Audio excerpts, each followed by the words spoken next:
All right. Hello, everybody. Welcome back to another episode of The Market Close. It is Thursday, October 2nd. Folks, it is one of those days. I know I said that earlier in the week, but it looks like we're getting two of those days for the first week to start off Q4. Robinhood is at $146.53 right now. It is up another 5% today. So, Hood's green. Rocket Lab is up 10% on the day at 52.54. NVIDIA, just shy of 190, broke through 191. That one is still moving. Palantir is up 1% on the day. Grabby Grab is up 2.5%. Amazon's up. Meta's up. I mean, it has been a wild day across the market. Unfortunately, Tesla, even though they beat on deliveries, that one is down by about 4.3%. I guess too much of the news was already baked in, ended up being a sell the news event. But it has been a massive, massive day. ASTS is up 17% today. Just today. Nebius, which got an extension on their Microsoft deal to access 100,000 GPUs, that stock is at all-time highs at 126, up 9% on the day. USAR rare earth minerals are up 25%. I mean, again, it's just one of those days in the stock market. I don't think there's anything that fundamental creating some of the price action on these names, but they all have their own individual stories. Nebius, what we talked about this morning with the extension with their deal with Microsoft. AMD and NVIDIA kind of piggybacking AMD right here at 170 off all the data center plays and the data center momentum that we've seen over the past couple of weeks. And then Robinhood, quite frankly, there's a lot of narratives, but Bitcoin trying to crack 121. It did crack 121 for a second, 120.8 right now. That one is up 1.75% on the day. And by the way, our favorite, Ethereum, cracking 4,500, which means Bitmine is above 56. And I think it has a good shot of closing at least above 55, maybe even above 56. That's up 7.3% on the day. Maybe there wasn't too much dilution that was done because we probably would have seen some pressure on the stock. Maybe that was more done tomorrow. And I think based on some of the block order sizes I saw yesterday, it could have been dilution yesterday, and today they're letting it run. But as Ethereum goes up, that MNAV is expanding, which is very nice to see. And you're seeing a ton of momentum. Quantum also getting some love right here. QBTS, D-Wave, 29.24. That's up 14% on the day. Intel, this is green, up another 4.5% on the day. By the way, we'll talk about Trump and his equity stakes in companies because it seems like the United States wants a lot more of these equity stakes, so we'll talk about that. But Intel, that's green, up 4.5% on the day. SoundHound is up on the day. This was up in the morning. It continues to be up. It was at 17 in the morning. Now it's at 18. That's up 12.7%. Now, the broader S&P 500 is kind of flat at 669. We did break 670 this morning. So you do have certain pockets of the market getting some of that green. As you can see on the heat map right here, Tesla's red, Meta's flat, Google's flat, and then NVIDIA, Broadcom, Apple, Amazon, Palantir, and some of the software names along with the semiconductor names are green. Financials, healthcare, industrials, consumer defensives are down. So it's been a bit of a selective market today. But if you've been in some of these stocks that are just continuing to show the momentum that they've had all week, then it's been a good day. It's been a decent day. Robinhood right there, 146. Where is Galaxy? Again, I interviewed the CEO of Galaxy Digital, Mike Novogratz, this morning. That's up 2.2%. So that one's green. Circle's up 17%. No way. Circle's up 17. Why is Circle up 17%? Bro, I would have to say it's because of Bitcoin and Ethereum running, but maybe there's a general crypto allocation going on from fund managers, and you're getting some of these plays. Robinhood is one of those crypto plays that's in that bucket, along with Coinbase, which is up 7%, trying to crack 400 right now at 372.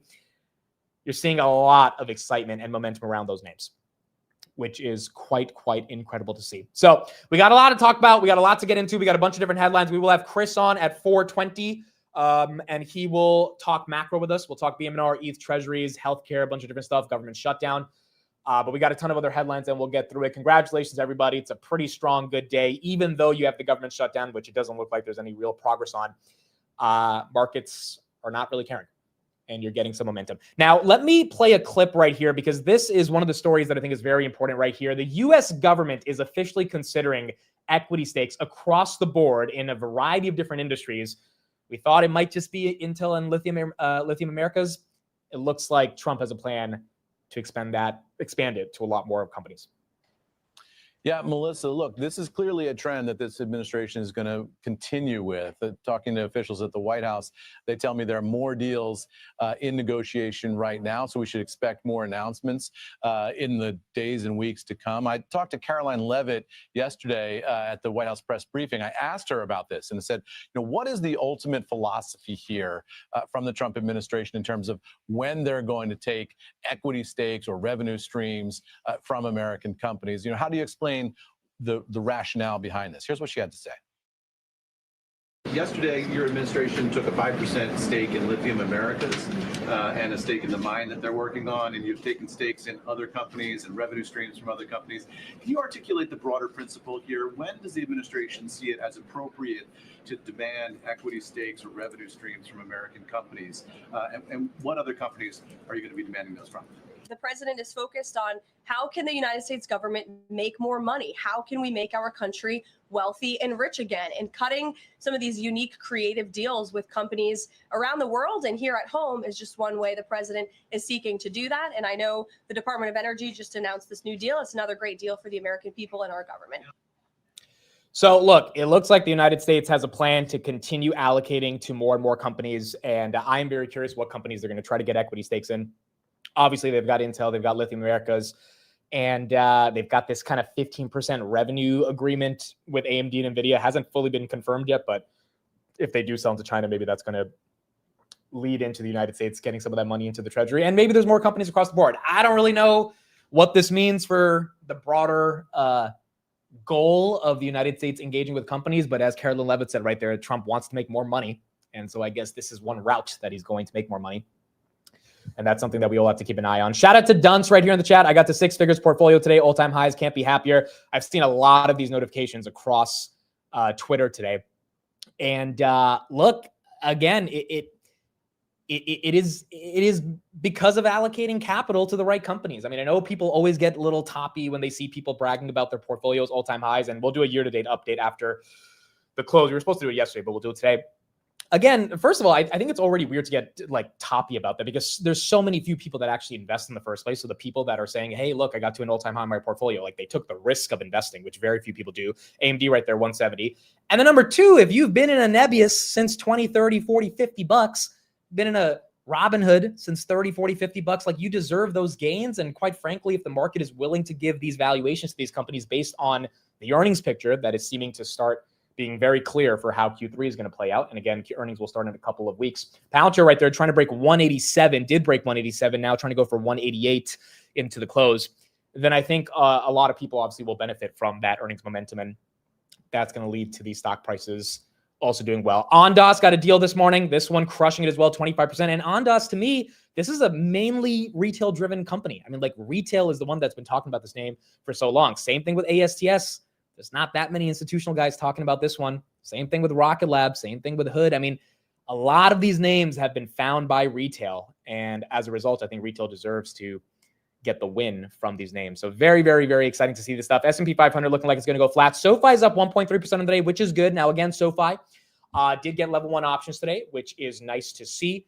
Didn't really affect the stock too much, but you do have a 1.3% move, which is not too bad. Grabby Grab, a little bit up on the day. We did get to 590 at one point. Now it's 606. That's up 2.63%. Again, there was big news on Grab this morning in terms of them expanding their international footprint, going to Mongolia and bringing their Grab map technology. We talked about it more in the market open. I think these are the types of deals you want to see for a company like that to get momentum. But stock right here is up about 2.6% on the day. AMD is up, I think, because it's following NVIDIA. And you got a lot of the other semis that are kind of following that same route. Broadcom right here, that's up 1.6%. TSM was at 293 in the morning. TSM right there. Okay, so that one went flat at 288. How about Dell and SMCI? By the way, shout out to Jason on SMCI. For those that were watching Technical Tuesday, he flat out laid the thesis for why SMCI should go higher. And even with all the accounting fraud and stuff like that that people hate, the stock has basically been flat since that time. When it was at like 45, and you had a nice little 8 to 9% move since then. So that one likely also getting momentum along with Dell based on increased demand for data centers. I mean, just these macro trends, whether it's data centers, CapEx, the Fed lowering rates, all of that Duolingo right there, that's up 2.6%. It's helping the markets. It's helping them a lot. And you're seeing some of that excitement right here. Now, Tesla right here down 4.93%. Again, Tesla did 497,000 deliveries this morning versus 447,000 expected. So that was a big beat. 12.5 gigawatts of energy versus 6.5 last year. So numbers were great. It's just the stock is up from 330. And so it's a classic example of it being priced in and ended up being a sell the news. But regardless, that stock is still doing very well. It's been a wild day, bro. Wild day. With Hood, I think the majority of it is probably crypto. I mean, there's a lot of excitement around Robinhood. You probably got new buyers coming in, dude. A lot of times when a stock, like if I get into Nebius, which I'm still doing some research on, I would be a new buyer. I would be the person buying it at 125. And I would have to hope that there is still upside in this name even after it's made a 50% move. People are looking at Robinhood saying, man, it's already made a crazy move. Is there still upside? And based on the price action, there are people that are saying there's upside. And then you got crypto with that momentum continuing to help Robinhood as well. So I think you're getting a lot of new buyers coming to this market. One stat I heard this morning as well is that about 25% of fund managers are hitting their benchmark going into October. This is from Bank of America Global Research. So about 25% of fund managers, people that institutionally manage large amounts of money, we're talking about minimum tens of millions, more likely in the hundreds of millions, and for the big guys in the billions, 25% are meeting their benchmarks. If 75% of fund managers are not hitting their benchmark, and the most average benchmark for these fund managers is you got to beat the S&P. The S&P is up about 15% year to date. If most fund managers are not beating 15% year to date, guess what? They're going to have to buy. They're going to have to buy something because we cannot end out a bull market for 2025, potentially up 20% on the S&P 500, have back-to-back double-digit, or I should say double-digit years with a 2 in front of it. So 20% back-to-back years, 2023, 24, and 25. And fund managers underperform in that time frame. So they're going to have to buy something. They might have to come in and buy some Grab. They might have to come in and buy some BMNR. They might have to say, screw it, I'm going to buy some Hood. They might have to buy some Palantir. They might have to get into NVIDIA. It's one of the most under-owned stocks in the Max 7 for institutions. So I think that as a general tailwind as well could be a reason why we're getting some momentum across the market, even with the shutdown that's still in place. BMNR right there up 7% on the day. And I think that's creating a lot of excitement around just the broader market and people getting into it. Nebius right there, 125. BMNR, where are we at? 56.20. It looks like we got 2 minutes. Maybe we'll get this $56 close. We're going to see how this ends up playing out. Again, thank you everybody for being here. Let me know what everyone did today after the close. We'll do some year-to-dates and see how everyone's doing. I know it's been a pretty strong week for a ton of people. And look, the funny thing about this is anyone going to be surprised if we get a 3 to 4% dip on the S&P? No. It would be annoying. It would definitely hurt. But I don't think anyone would be surprised. And that's what also makes this a really nice spot to be in the market, because if you do get a 3 to 4% dip, the bulls are going to be not happy, but the bulls are going to be tolerant of it because they understand we've had 2 really good months in a row of momentum. And the bears, or I should say not the bears, but the people that have been waiting for a dip, potentially bears that might become bullish on a 3 to 4% dip, are going to buy, because that might be the only opportunity they have to outperform for the rest of the year if you think that dip is temporary. So it's a really good sweet spot to be in. If we go down and we consolidate, I think that's normal. That's healthy. It probably invites new dip buyers. And if we don't, then the momentum continues to hurl along. And I don't think that's necessarily the worst thing either. So it looks like that could be kind of the recipe for October, but we're only 2 days in and we got to see how this ends up playing out. All right, here we go. Thank you, everybody, for being here. It's been a long week, but it has been a pretty momentous week. It is Thursday, October 2nd, 4 p.m., and the stock market is now officially closed.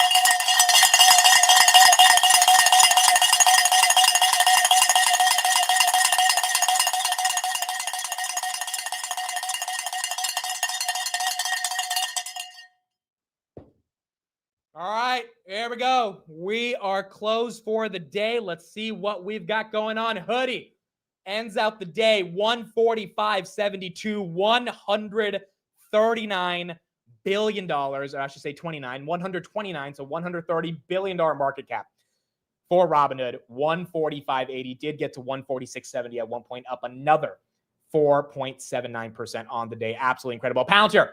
Happy birthday to Dr. Alex Karp, CEO of Palantir. 187, that's up 1% on the day. Tessie, unfortunately, got a 5% hit. So if you bought early in the morning, probably a little annoyed, but if you had covered calls today on Tesla, those printed, that's down about 5% of the day. NVIDIA closes at its highest level ever. 188.86 did hit 191. I think we're probably going to get above 190 again, but 188.85 up about 1% of the day. S&P basically flat at 669. AMD, nice day, 169.73. SoFi, 25.95. Google at 246. Grab with the 602 close. Reddit slightly down on the day. Reddit, not a fun week for Reddit. It was at 282 a couple weeks ago. Now it's at 200. So definitely has taken a little bit of a fall, but that one is down 1% of the day. Amazon actually got above 222. This one's stuck. This one's been stuck between 217 and 220. So a little bit of a move on Amazon. Meta right there, that's up 1.3%. Salesforce is up a little bit. PayPal actually up 3% of the day. Not too bad. Elf was up 1%. Apple was up 0.5%. SMCI up a little bit on the day. TLT was up. Bitcoin 1.73, 120.7. Did hit 121. Trying to get above that. Ethereum right there, 44.93, just under 4,500. Rocket Lab had a 10% day, 9%, 52.30 on Rocket Lab. And then ASTS, just a monster freaking day, 17%. Congratulations to the Space Mob. If you're in it, it has been a very good day for you guys. Corey right here, 137.95. Coinbase at 372. D-Wave ended out, I believe, at pretty much all-time highs at 29.15. Rigetti was making all-time highs in the morning. That one continued to go higher, 35.35, up 18%. And then IONQ, that one up about 10% on the day. Archer right there at 10.20. How about Opendoor? Intel as well, 37.28. Opendoor was flat. Opendoor was flat on the day. Navitas was up 12% on the day, and that one got some more momentum right there. Yup, 11.9%, 817. Baba, China continuing to do well. That was up 3%. Iran had a little bit of an day, fell all the way to 44, came back to 47. At one point, it was at 49. So this one kind of just chilling between those prices. And then you had the S&P basically flat on the day. All right, let's do it. Year-to-dates. What do we got? What do we got on the year-to-dates? We usually do it on Friday, so we'll do it again tomorrow. But it has been a long week. We'll check money market inflows in a second as well. So the last year-to-date update I gave you guys was 160%. We are at 183. We are at 183. Grab has helped. Hoodie has really helped like a decent amount. And then NVIDIA has also helped over there. Also Palantir recovering basically back to all-time highs. Not exactly there, but getting close. That has helped. So last year we did 275%. Last year was basically Palantir and Hood, 275%. This year we're at 183. And we got 3 months left. So hopefully we can end out the year in a strong rate. Yeah, so last year was 275. I was not expecting anywhere near 275 this year. But 183 is not too bad. And hopefully if we have some more momentum towards the end of the year, we can finish out stronger. All right, let's see what we got. Laura is at 144. Swift's at 179. Great One's at 90. Block A is at 41. Juan is at 230. Amber's at 91. Curtis, 88. J Duff at 180. Tom Brady, which ironically, I was watching some Tom Brady highlights yesterday on Instagram because I'm on this like football kick right now and I'm like starting to see all these touchdown reels in my algorithm. But Tom Brady in the chat right here, 395% year to date. Honk right there is up 92%. Vin is up 323%. My goodness, this is incredible. Nathan's up 71. Jacob's up 293. Scuzzy's up 91. Ed's up 280. This is the most I've seen triple digits and like high triple digits ever in this chat. So, and you know, I understand a lot of people are in Hood. A lot of people are in Nebius. A lot of people are in NVIDIA. You have a week like this. A lot of people are in ASTS, Rocket Lab. It really helps out. It really helps out. Benny's up 265. Al Gore 108. Chase at 42. Sean at 34. Charles at 90. Kyle's at 88. If you are beating the S&P 500 again, maybe you're not doing as well as some of the other comments in the chat. I mean, if you're beating 15% year to date, first of all, that is good. That is healthy. That is normal. If you're anywhere in that double S&P range, 30%, that is fantastic. But if you've been able to bet on some individual specific names, which is why we invest in the first place, right? To try to get a little bit more alpha by investing in individual companies and really putting our capital behind it, then yeah, there is room for outperformance. And we're seeing a lot of that right here in the chat. Claire's up 144, Matthew 215, Kush 296, Cirky 102, Fred 105, Queso 73, JDeck 255, Shubs at 360. I mean, this is quite incredible, dude. I think the averages last time we did this were like 30 to 50. I think it has to be higher. It has to be around that 70 to 80. So Cold's at 127. Mario's at 98. Jurgen's at 39. Jerry's at 126. Harmsy has 92. Farzad says, I love you. I love you as well, Farzad. Farzad's basically 100% in Tesla. So we know that Tesla has done very well over the past month, and that's helping. And Greg says, I'm up $600,000 today. Dude, the amount of people that are probably up their entire salary or like, you know, at least a couple months of salary over the past few days is probably a decent chunk of you. And that's because if you own 5,000 shares of one stock and it goes up $10 and it boom, you're at 50,000 in a day. You know, it's quite incredible how the market compounds. And a lot of people here have been able to be a beneficiary of that. It's wild. It's absolutely wild. And I know some people are thinking this is toppy. I get it. Some people can say that when you see these types of percentage gains. But again, I think that argument lacks a little bit of nuance around what retail did, which is number one, buy the freaking dip in April. That was the first thing that retail did that really differentiated these year-to-date gains from the average year-to-date gains.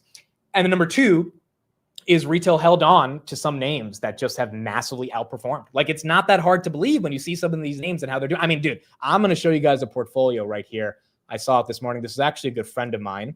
They were at the Hood Summit. This is actually the person. Remember I showed you guys the shirt of Robinhood stock price and me asking a question, and they took a screenshot of it and they've literally made it into a shirt, and I gave one away. Yeah, their portfolio is heavy Robinhood, and they're up $7 million this year. They're heavy in Robinhood, Coinbase, Tesla, BMNR, and Ethereum. They never got into Palantir, but they got into Hood. And 7.3 million year to date, bro. That means they had $1 million in the beginning of the year, and now they have 8.6 million. This is a real screenshot. This is a real person. I met this person in person. Super, super awesome guy. But like, dude, that's incredible, right? That's got that, like, and that's mainly off Hood and a couple of these other names, but a lot of leaps on Hood as well that person has. So it's just like it's very possible, is my point, and that's why we're seeing a lot of this excitement. What about Triple V, dude? I haven't asked Triple V how much he's up year to date, but I would imagine it's a lot. I mean, again, he owns 4 million shares of Robinhood, so Robinhood's up what, $20 this week? So he's up 80 million this week. It's wild, dude. It's absolutely freaking wild, but it's possible. We don't get years like this all the time, too, so we got to cherish these moments, dude. I don't know if we're going to get a 2026 like this. We barely knew if we were going to get a 2025 like this, given what happened in the beginning of the year. So when you get these years, I think you got to cherish them. You got to be very, very humble and grateful for the gains that you've been able to achieve. You got to be level-headed about it, and just know that it's not easy to make money in the markets, even though sometimes it feels like it's easy. But in a bull market, if you've allocated capital to the names that really, really do have a shot to put up the earnings growth, then you can do very well. Money market fund inflows I don't have yet. That should be updating probably in about 10 minutes. Usually it updates at 4 p.m. Right now it's late. This is showing me Wednesday, September 25th. We need the update for October 2nd, so we should be getting those results soon. Kris should be on in about 15 minutes. Then we'll get into a bunch of macro conversations. But overall, congratulations, everybody. Congratulations to everybody with the performance that we have today. All right, so let's talk about some other headlines. Let's talk about some other headlines to see what we've got going on. Rumble is spiking on Perplexity news. Why is Rumble spiking? Rumble? Really? Rumble's up 23%. What? Did Rumble announces partnership with AI-powered search engine Perplexity? Okay, Rumble, for those that don't know, is like a free speech alternative to YouTube. Look, the problem with Perplexity, and I mean, I don't know how someone it convinces me the opposite of what I'm about to say, but Perplexity made their browser that they were charging $200 a month for to be completely free. And to me, that just shows they don't have any product market fit in terms of people willing to actually pay an amount for their browser, which, like, duh. Like, how many people were out there that were going to pay $200 a month for a browser, bro? Like, now maybe they always knew that, and they knew the route would eventually be to give it away for free. They just wanted to see how much they could monetize from it. But Google Chrome is going to be able to, I mean, they've already started piloting an AI version of Chrome's browser that does the same type of search-based agentic tasks for you, like do this for my email or do this for the shopping or whatever it is. So I never thought there was a moat for what Perplexity did. I did think Comet was a good product. I have used it a couple times, but would I pay $200 a month for it? No, I wouldn't even pay $200 a month for whatever Google comes up. So it's like hard to imagine that was going to last. And Perplexity is still valued at 21 billion. So there's got to be something investors see in terms of its ability to capitalize on this AI space outside of just being another LLM. But a partnership with Rumble, I'm sorry, that like, who cares? It's a Rumble. Who the hell cares? Rumble has declining user growth. They don't make any money. They're not profitable. Like, this is not anything that I would be excited for as a Perplexity private investor or a Rumble public shareholder outside of seeing the stock go up after hours. So yeah, I think it's one of those things where it's really hard to compete with the big guys, with Google and Amazon. And I'm not sure exactly Perplexity is competing as well. But you do have Rumble. That's up about 8% in the after hours. S&P 500 right there, 669. AMD, that's at 169. And then again, Bitcoin and Ethereum. This was a big story of the day. Bitcoin, it is Uptober, as they call. We looked at the stats yesterday. Bitcoin was red only 1 out of the last 10 Octobers, and that was back in 2017. So we've had pretty green Octobers, and it looks like that trend is already continuing. And Ethereum continuing to gain some momentum. There is a chart I want to show right here on ETH that I saw this morning as well. When Kris comes on, we'll talk more about BMNR as well, and we'll get deeper into some of that macro discussion around the treasury. But you're seeing more and more adoption, just more and more and more across the board on Ethereum. So take a look at this. 7x more Ethereum was bought by digital asset treasury companies. These are like the BMNRs, the ETHZillas, the SBETs of the world in the last 3 months. This is more than was issued in over 3 years. Ethereum is up 108% in that time. I mean, the fact that these DATs, BMNR being the biggest, bought 5.4 million ETH in the past 3 months than what was issued 3 months ago, or 3 years ago. I mean, it is just wild.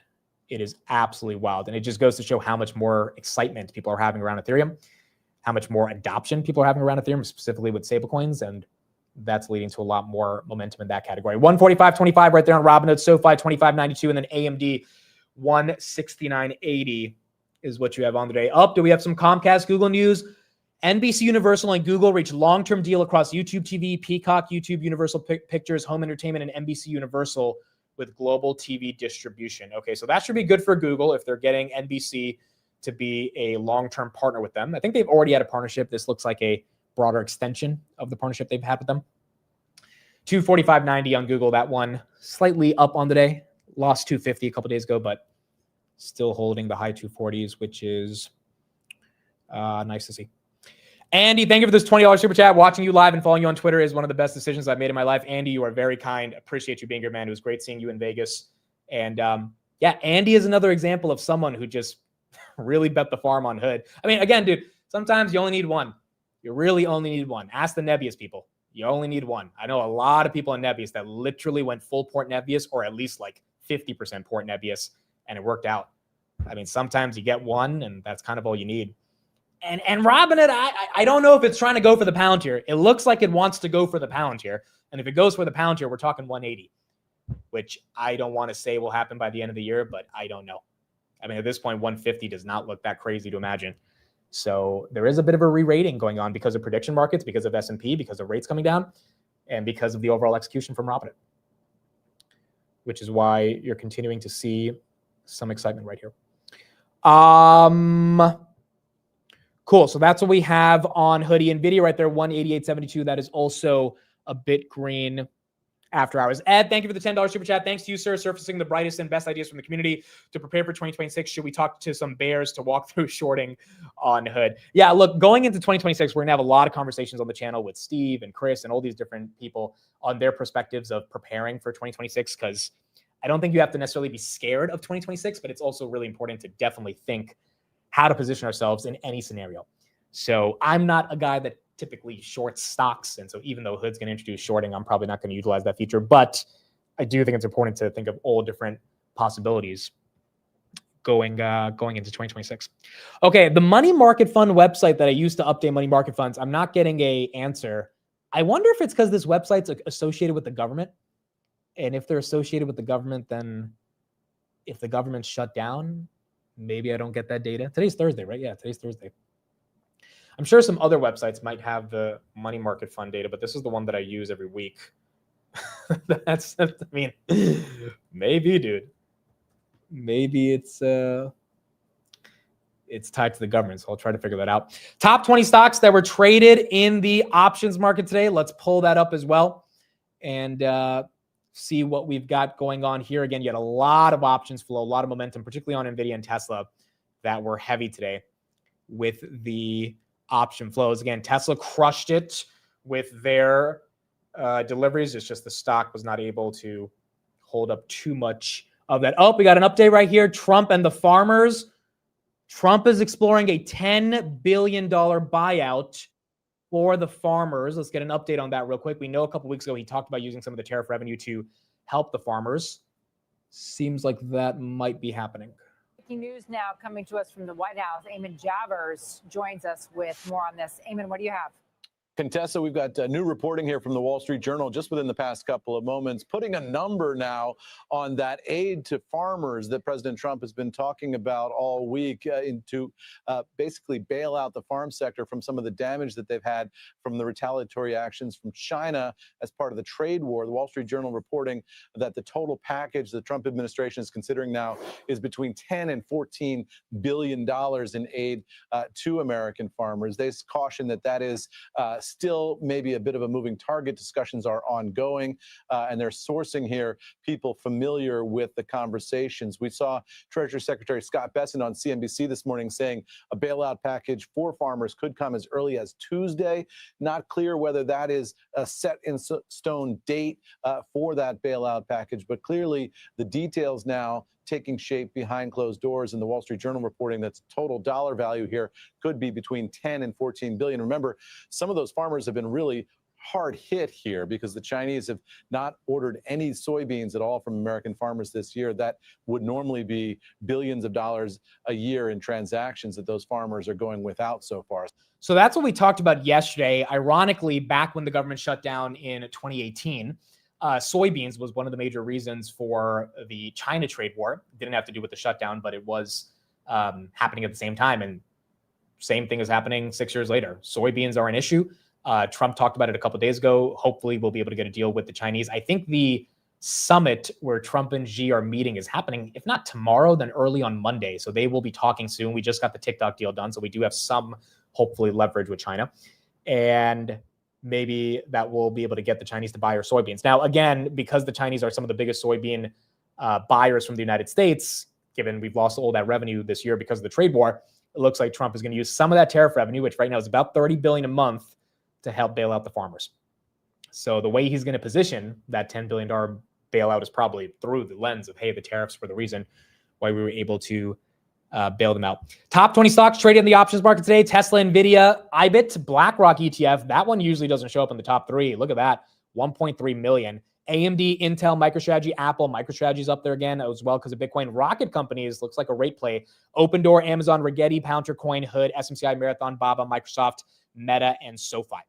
So those were your top 20 stocks that were traded today in the option markets as well. Uber just acquired a company, Belgian startup Segments AI, to strengthen its data labeling unit. The Y Combinator-backed firm specializes in labeling sensor data for autonomous driving and is cash flow positive.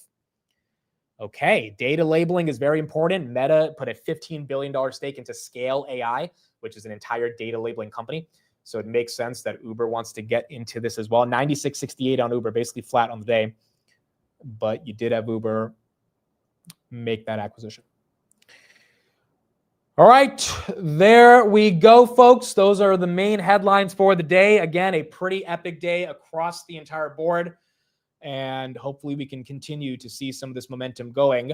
Let's bring on a special guest on the channel for Macro Thursdays, second week in a row. Ladies and gentlemen, Mr. Christopher Patel. Chris, what's up? Oh, I can't hear you. Is that me or is that you? No, that's you. That's you. It's not me, it's you. That's what I told my ex. It's not me, it's you. Hear it now. There you go. Dude, the age is showing. Look at the whites coming in. Bro, got to grow it out and look like Santa Claus, dude. Look at that. Like when I shave, I shave a few years off. Dude, But I'm yeah, gonna be with it's, you. I'm turning 28 soon. I'm on the way to 40. I'll be there. you know what's gonna happen soon? Mom and dad are gonna give you that lecture. Oh, beta, you need to get married soon, otherwise you'll never be married ever again. You know, it's like my only wish before I go is you to be married. You know, and is your sister married? No, she's Oh, you're hearing good. it. She's hearing it You're already. good. Yeah, I'm good because of that. Yeah. Yeah, yeah. The older sibling always gets the most pressure, and then the younger ones kind of eventually gets to the younger ones. But so as long as your sister is unmarried, you're fine. She's like your human shield right now. So you know. But I'm sure that they've put the pressure on her too, right? Oh yeah. By talking to her. Dude, when my Yeah. grandmother was here from India, every day she wouldn't even say good morning. She'd be like, "So when are you getting married?" That was, that's Yeah. It's like, yeah, let me just go find that right guy in the middle of nowhere.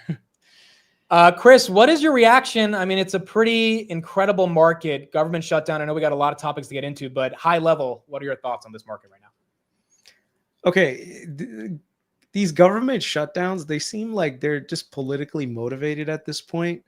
They don't have any real bite to them. We all know that there's going to be some resolution that comes out of it. You know, the workers are going to get paid. The economic impacts of this are mild, really.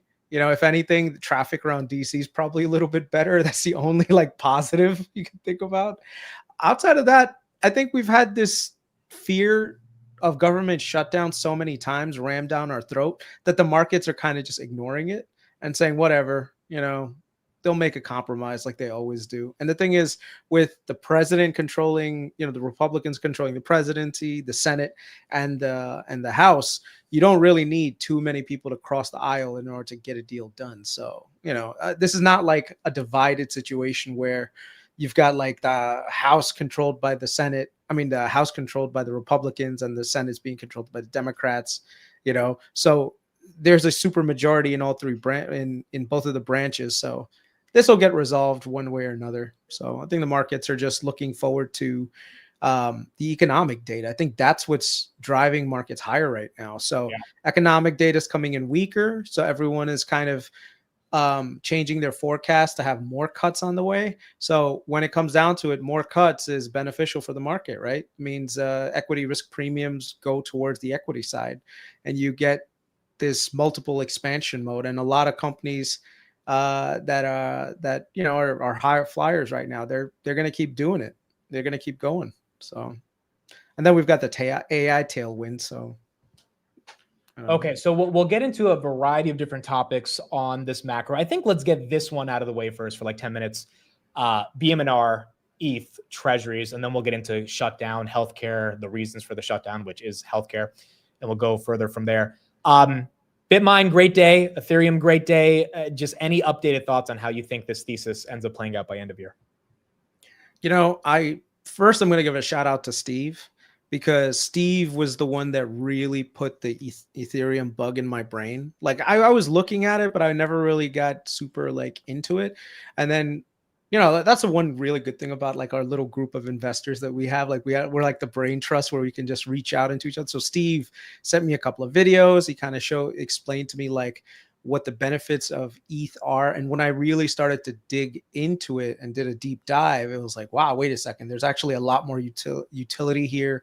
Some of the changes that the Ethereum network has put in place regarding how they're controlling issuance, and at the same time how that's relating to the value creation on the ETH side. I didn't realize how good it was. And so for me, as I look back now, I can actually calculate like, wait a second, I see what Tom Lee is seeing. I'm seeing what these other people are seeing. So yeah, I mean, I think I might have gone a little too degenerate on the trade.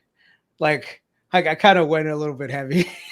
You're aiming for 75 by January, which I think is aggressive, but I mean, if ETH makes the move, it's probably getting there, right? But see, here's the thing. I don't think it's necessarily that aggressive for a couple of reasons. Number one, the pace at which Bitmine is acquiring Ethereum is just breakneck speed. So they're going to get to probably their 5% target by January, and they haven't even begun staking yet.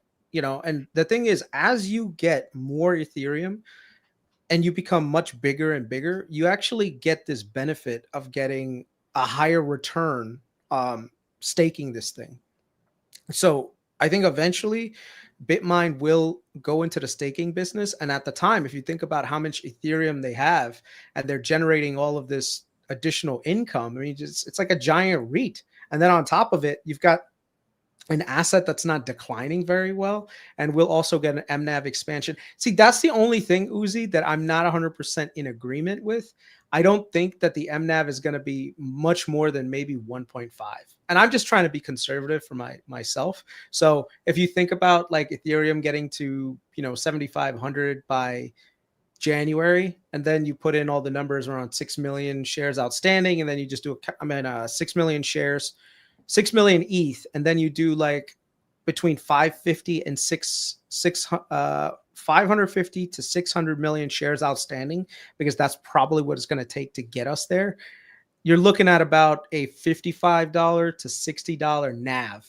And so if you apply a conservative 1.3 to 1.5 MNAV, you get about $75, So it's not that far off to see it get there. Now, it also depends on the underlying value of ETH as well.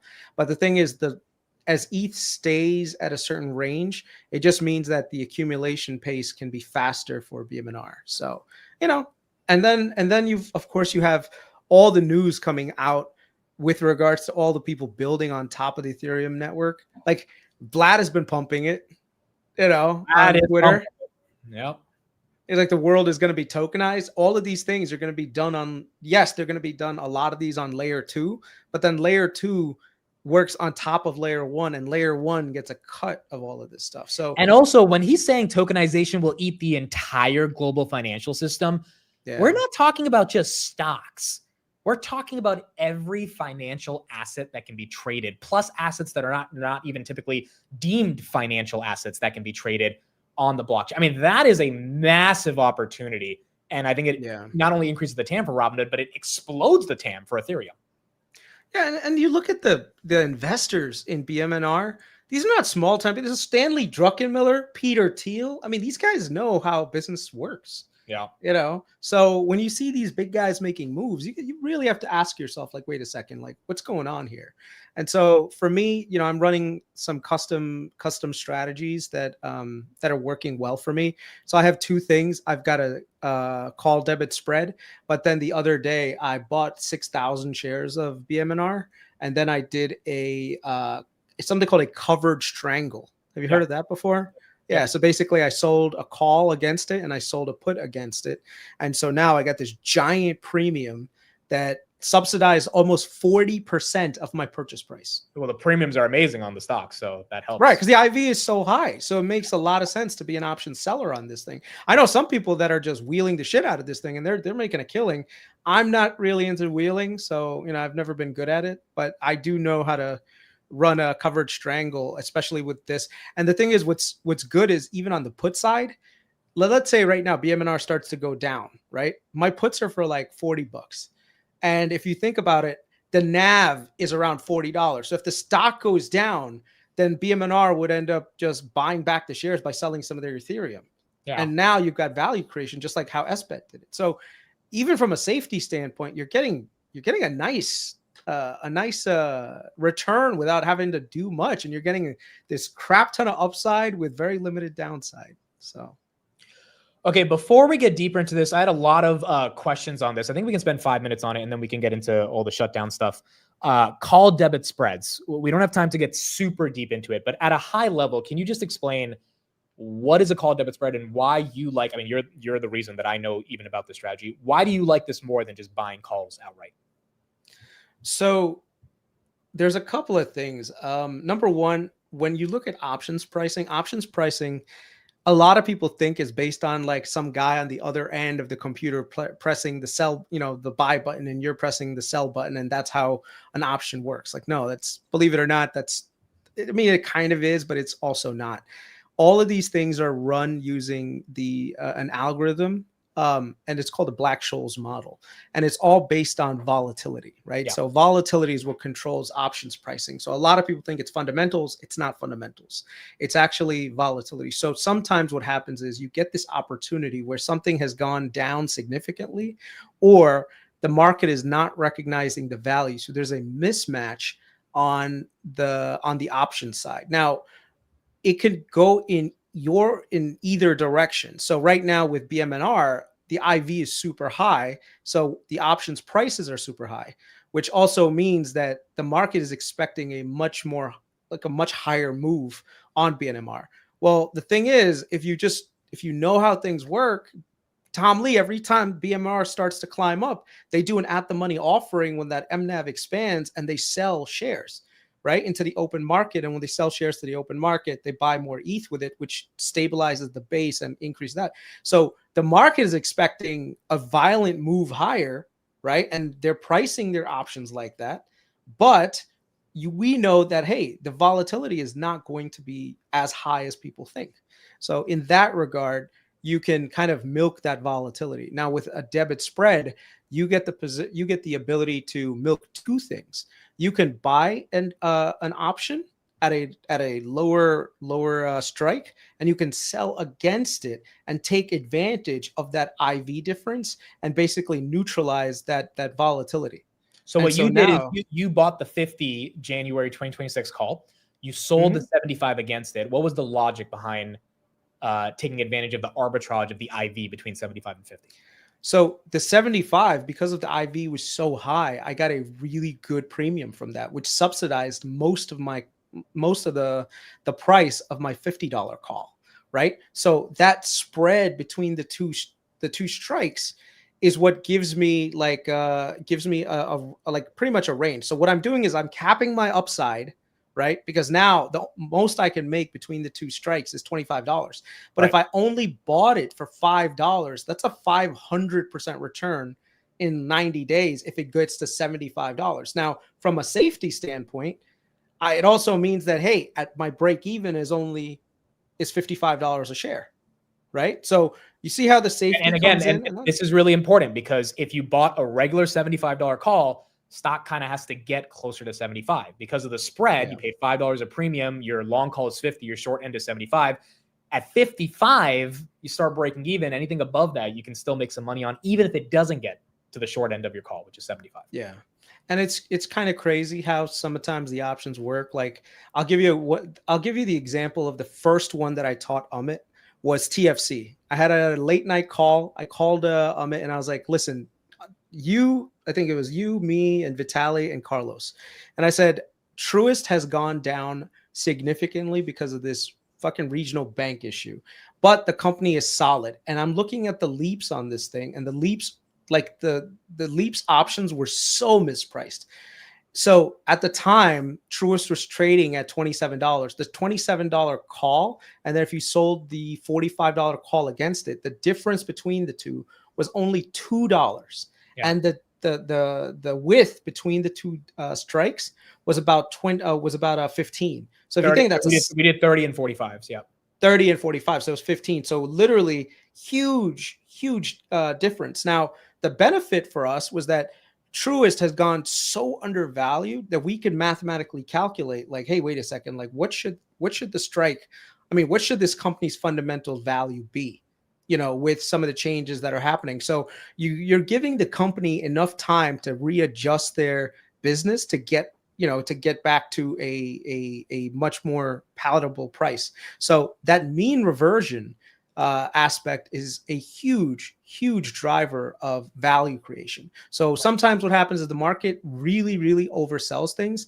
And if you time it right, you can actually do something like a debit spread and just absolutely kill it. Did the same thing for UNH. I got in a little early at 300 at first, and then it dropped all the way to 230, and I doubled down. And people who know me know how big of a position I took. And what happened is it got to the point where it got oversold. Those credit spreads, those debit spreads actually are now significantly higher than what they were. Yeah. It's quite incredible. It's quite incredible. And there's a lot of ways to take advantage of the volatility. Again, guys, I know this was a very high level overview, not meant to go super deep. Options 301, Jason and I will go super deep in call debit spreads. There's a bunch of good videos on YouTube on it. But at its core, you're buying a call and selling a call at the same time, almost like a poor man's covered call. But in this case, you're not kind of doing it short and long. You're kind of doing it at the same expiration. And so you're capping your upside, but you're also paying a lot less premium to enter into the trade. which is kind of the benefit of protecting against the downside of the volatility. Yeah, I had another one had a very similar kind of thing with Carnival Cruise Lines. Like Carnival was trading at $16 at the time, and their fundamentals were improving rapidly. And you could see their debt was actually getting paid off. So as their debt was getting paid off, they would create shareholder value. But if you looked at the options prices on CCL, they were cheap. Literally, the $20 call and the 35 against it was only $2, and that was a $15 spread. That's a 7.5%, 7.5x return. So 750 times what it is. And the thing is, I was paying, and this is like 2 years out. So the thing is, you could calculate, like, wait a second, in 2 years, what should this company's value be based on the current earnings growth that it has? And then also I just modeled out the debt repayment. There was like a lot more fundamental backing with Carnival, but that was, once again, it was a strong business with very good mean reversion potential that you could capitalize on. So one of the things about me is that Renaissance like technologies with what's the name? One of the things that they actually use in a lot of their models is mean reversion. So people really should understand how mean reversion works. Now, with mean reversion, you have to be very careful because there will be times where people get into value traps, right? Where the business model completely is being disrupted and they're thinking, well, the stock is bottom now, I should rise because, it's been sold off so much. It's like, no, you have to be careful because the business itself has to be on the upward trajectory back to its normal operating levels. Yeah, the reason the TFC mean reversion play worked for us is because TFC was unnecessarily sold off during the regional bank crisis. So naturally it should recover. Same thing that you're essentially saying with UNH. One of the things that can drive mean reversion like signals, if you guys want to know, and this is just a basic thing.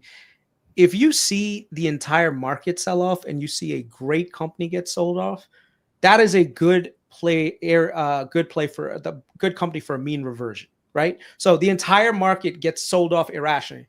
Remember Liberation Day? The entire market got sold off, which means that a lot of great companies had value, but they were being sold off nonetheless, right?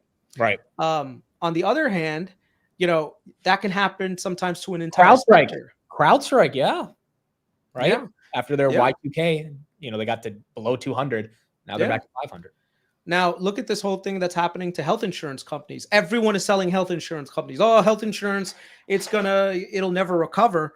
All the health insurance companies are recovering right now. They're in mean reversion mode because next year, their entire business is set up to basically capitalize on short-tailed events. So next year, they're all raising their premiums, and now most of them are going to be recovering their margins over the next 2 years. You could buy these companies that literally have a business model that's up and to the right for 50% and sometimes even 70% what they were trading for a year ago. Yeah. And there's nothing wrong with the business model. The business model works. It's just people rationally sell things, Yeah. That is a fair point. All right. Before government shutdown talk. So again, high level overview on call debit spreads. We'll go deeper into it, guys, on the channel. But that is hopefully a helpful overview for people. Do you think people deserve the gains they're getting in this bull market? How are you thinking of some of the screenshots and updates you're seeing? I mean, is it just retail picked some good names and the market's performing and you don't fight the Fed? So number one, you definitely don't want to fight the Fed, right? When the Fed is in a cutting cycle, everyone's, the entire market is going to be lifted up. Now, here's the thing though. Unlike the past, I think these days we're seeing a lot more passive inflows. Yes. Into this market. Yeah. So whenever you see the market kind of riding higher, more money just enters the market naturally. And depending on where you are in the index level, you're going to get people buying your stock, right? So it's almost like a rising tide lifts all ships, right? So that's one thing to consider. Another thing to consider is with the market is always forward looking. So if the market is seeing like, hey, there's probably going to be 3 cuts this year, maybe 3 cuts next year, that's 6 cuts. That means that, hey, capital costs on some of these businesses is going to be down almost 150 basis points from where they are today, which means all of that money that they're paying in interest right now, they could return that back to shareholders via share buybacks or debt reduction or dividends. And if you're a dividend company, like let's say Verizon, right? Verizon pays a 6.5-7% dividend right now. Okay. What does that mean for them? That means that when interest rates go down, you're going to have all these people that are getting 4% interest in their money market accounts. They're only getting 2%. They're going to say, wait a second, I need to buy a nice dividend king that's going to pay me interest, right? And so what happens? People are going to buy up these companies that have dividends behind them. So there's a lot of reasons why when interest rates are starting to come down, the entire market tends to rise. And so I think a lot of times what we're seeing is screenshots from retail, but a lot of the screenshots are because 70 to 80%. Like if you're losing, I'm going to say something controversial, but if you are losing money right now in this market, brother, I don't know what to tell you. You need to, You think it's that you easy? need to reevaluate things, huh? Is it that easy that if you're losing money, that Yeah. your No, strategy's just not- I don't think anyone should be negative right now in their portfolio. Unless like you pick some really, really shitty companies, or you super degened into options and then that you're kind of getting screwed over. Dude, like how many companies right now in the S&P 500 are higher than they were last year? It's probably like 90%. No. Yeah, I mean, let me share this right here. Really, you would have to be invested in like, yeah, the bottom of the bed, MGM Resorts, Enphase. I mean, Moderna. You had to throw Enphase in there, bro. I mean, like, yeah, it got kicked out of the S&P recently, right? But Yeah. like, no, I you have a point. I don't know the exact stat on how many companies are up, but you would have to be stuck in some pretty bad companies. To be a lot of the dividend players are flat too. They're not even red. So yeah. I'm not saying like what do you call it? If you're not like doing 50% per year right now, that you're a bad investor. I'm just saying if you're red this year, I don't know. Maybe some people got out during Liberation Day and never bothered entering again. I think that could be like one of the reasons why. Well, I also heard some data this morning that only 25% of fund managers are meeting their benchmarks. And so I would imagine the other 75% probably got out during Liberation Day, waited for a dip, and unfortunately they didn't get that dip. So do you also think there's some of that going on where like, look, you waited for the NVIDIA dip, it's not coming, you're a fund manager, you can't tell your clients that you don't own freaking NVIDIA, and you just have to bite the bullet and buy here and hope it gets to 210 by end of year? Do you think that psychology is part of the markets right now? I think that's some of it too. I think Josh Brown actually mentioned this on the Compound and Friends, where basically this is, and this has been said, this is the most hated rally ever, right? Yeah. So a lot of the fund managers in the summertime, they're like, oh, look, all these retail idiots are getting in, but now they're underperforming the market, and all of their clients are saying, I need to be on Reddit looking at Amit Kokrej's picks because this dude has got a 300% return, whereas I'm giving money to Morgan Stanley and they're barely performing the index. No, but I've heard this from some pretty wealthy people that they have a portion of their wealth towards the Morgan Stanleys of the world, and then they come back and they're like scrolling Twitter all day and they're seeing Nebius and Hood and Rocket Lab and they're seeing all these people like you and me putting out research, and they're wondering, why am I giving Morgan Stanley 2% of this 10 million that they can barely get a return on, or at least barely beat the S&P? Right now, granted, you do it for the lack of like thinking about it, the lack of risk, all the risk mitigation, but still, it's got to be annoying when you see someone up 300% and you're up 14 from the S&P. I think the challenge with like hedge funds when it comes to like these institutional things, the first thing is they're moving a lot of money, so they can't move into a company and out of a company as quickly as retail can. So that's the first thing.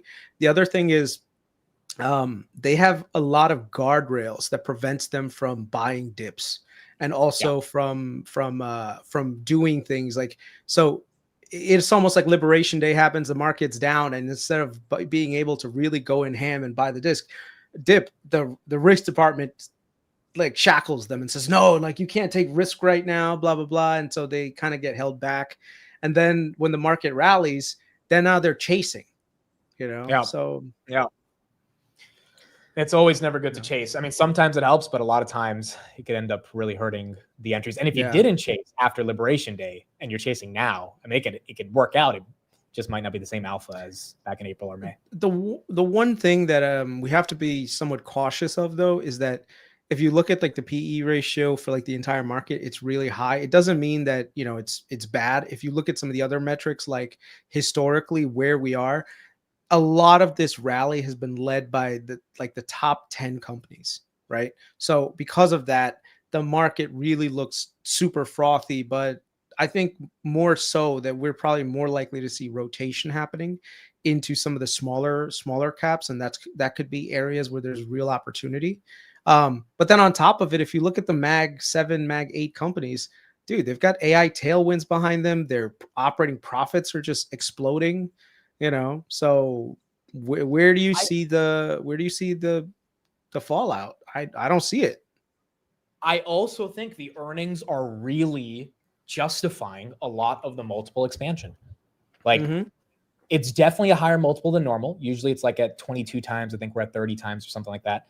Or it might be 27 times. But the earnings growth, which, look, Q3 is coming up in a couple of weeks. We're going to know if Meta, Amazon, NVIDIA, these guys are actually putting up the numbers. But last 2 quarters have been phenomenal. Like, last quarter was exceptional. If that happens again, they don't have to go up, but they definitely don't have to go down. And that's how we could kind of end out the year. Yeah. No, I mean, I'm hoping for the Santa Claus rally situation. I think maybe Q1, Q2, we could see some sort of a pullback if there's any sort of geopolitical event that kind of comes around. But as far as I can tell, the market's going to be okay. You know, maybe there'll be some volatility here and there, but nothing that I'm seeing is worrying. There is a couple of things, the air pockets in the economy that we have to kind of just keep our eye on. Auto loans is one. Like, did you see like this one company? I forgot, they kind of went out of business. I don't know what their total exposure was, but auto loans are defaulting. I think if the consumer continues to weaken and you start to see higher defaults, then we've got something to worry about. But as of right now, there's no major ones. Yeah. And before we keep going down on the path of consumer, we do have some breaking news right here. I don't think this is that serious, but curious your reaction and the chat's reaction. Trump says he's considering taxpayer rebates of $1,000 to $2,000 using tariff money. Just pay down the debt, bro. I think he's saying this for the sake of saying this. I do not think he's serious about this. I don't know. I think he's serious about it. I just think it's the wrong move. I think we should be paying down the national debt. I think national debt is way too high. And the thing is, the more that's what, 300 million people? And let's say they do 1,000. I don't think he would give it to all 300 million. No, some of it's going to be credit. No, I'm just doing a raw calculation. So let's see, like 300 million times 1,000. What is that? Was that 30 billion? Roundabout. That's about a month's worth of tariff revenue. Yeah. But see, they should just extend. Dude, hold on. Let me just say, if we get tariff stimulus checks, we're going higher, baby. We are going so much, and so is inflation. But we'll worry about that in 2029 because we'll have a dovish Fed for the next 4 years. So we don't dude. No, man. I think instead they should just focus on extending the ACA subsidies. I think there's a lot of people at the bottom who have gotten healthcare coverage because of those ACA subsidies. You really don't want to take them off of it. They're really going to screw over a lot of people by taking away people's healthcare. So I think it's more important that we support the bottom and give them the basics. Otherwise, see, a lot of people, they look at this Zoran Mamdani guy and they're like, oh, bunch of New Yorkers, they're a bunch of idiots. Like, they're going to put a communist in charge. And you know what I say to that? I said, New York City is probably at fault for putting this communist in because they've created a situation where there's so much income inequality that people will vote for the guy that's willing to destroy Gotham rather than save it. Okay, because they're like, what do I have to lose? Let's transition right into this conversation. So the reason the government is shut down is because of healthcare. I mean, that's the number one reason I've heard from Vance and Chuck Schumer and all these guys. So going back on your point with Mamdani, how do you think the healthcare situation will be resolved? And do you agree with the Democrats that have a point that they want to extend coverage to illegal immigrants, and that is enough of a reason to shut down the government? Okay, so let me just be very clear. First and foremost, I am a Republican. But when it comes to healthcare, I lean a lot more in the favor of Democrats. And let me explain why.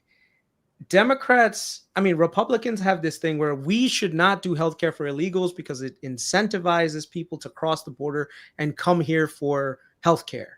And my thing is, first of all, no one comes to this country specifically for healthcare unless you're like, trying to have like this anchor baby situation and all that other stuff. And I'm sure that there are some people that do want to come here and get this great American healthcare, but it's not the majority of people. I think the vast majority of people, they just have a shitty situation in their country and they want more opportunities so they come here.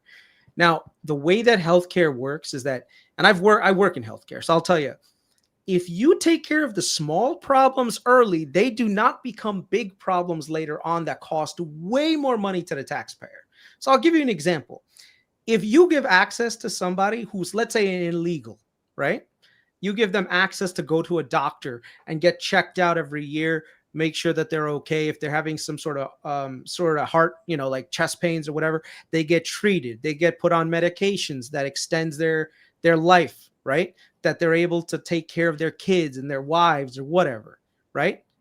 But here's the thing. If you don't give them access to those preventative cares, eventually that person is going to have a heart attack. And when they have a heart attack, they're going to go to the ER. And if they go to the ER and they need all sorts of surgeries and everything else, what's going to happen? You're going to end up paying hundreds of thousands of dollars to take care of this patient then. So does it make sense to not give them the ability to go see a doctor for a few $100s? Right? Right. Another thing, let's say that person dies.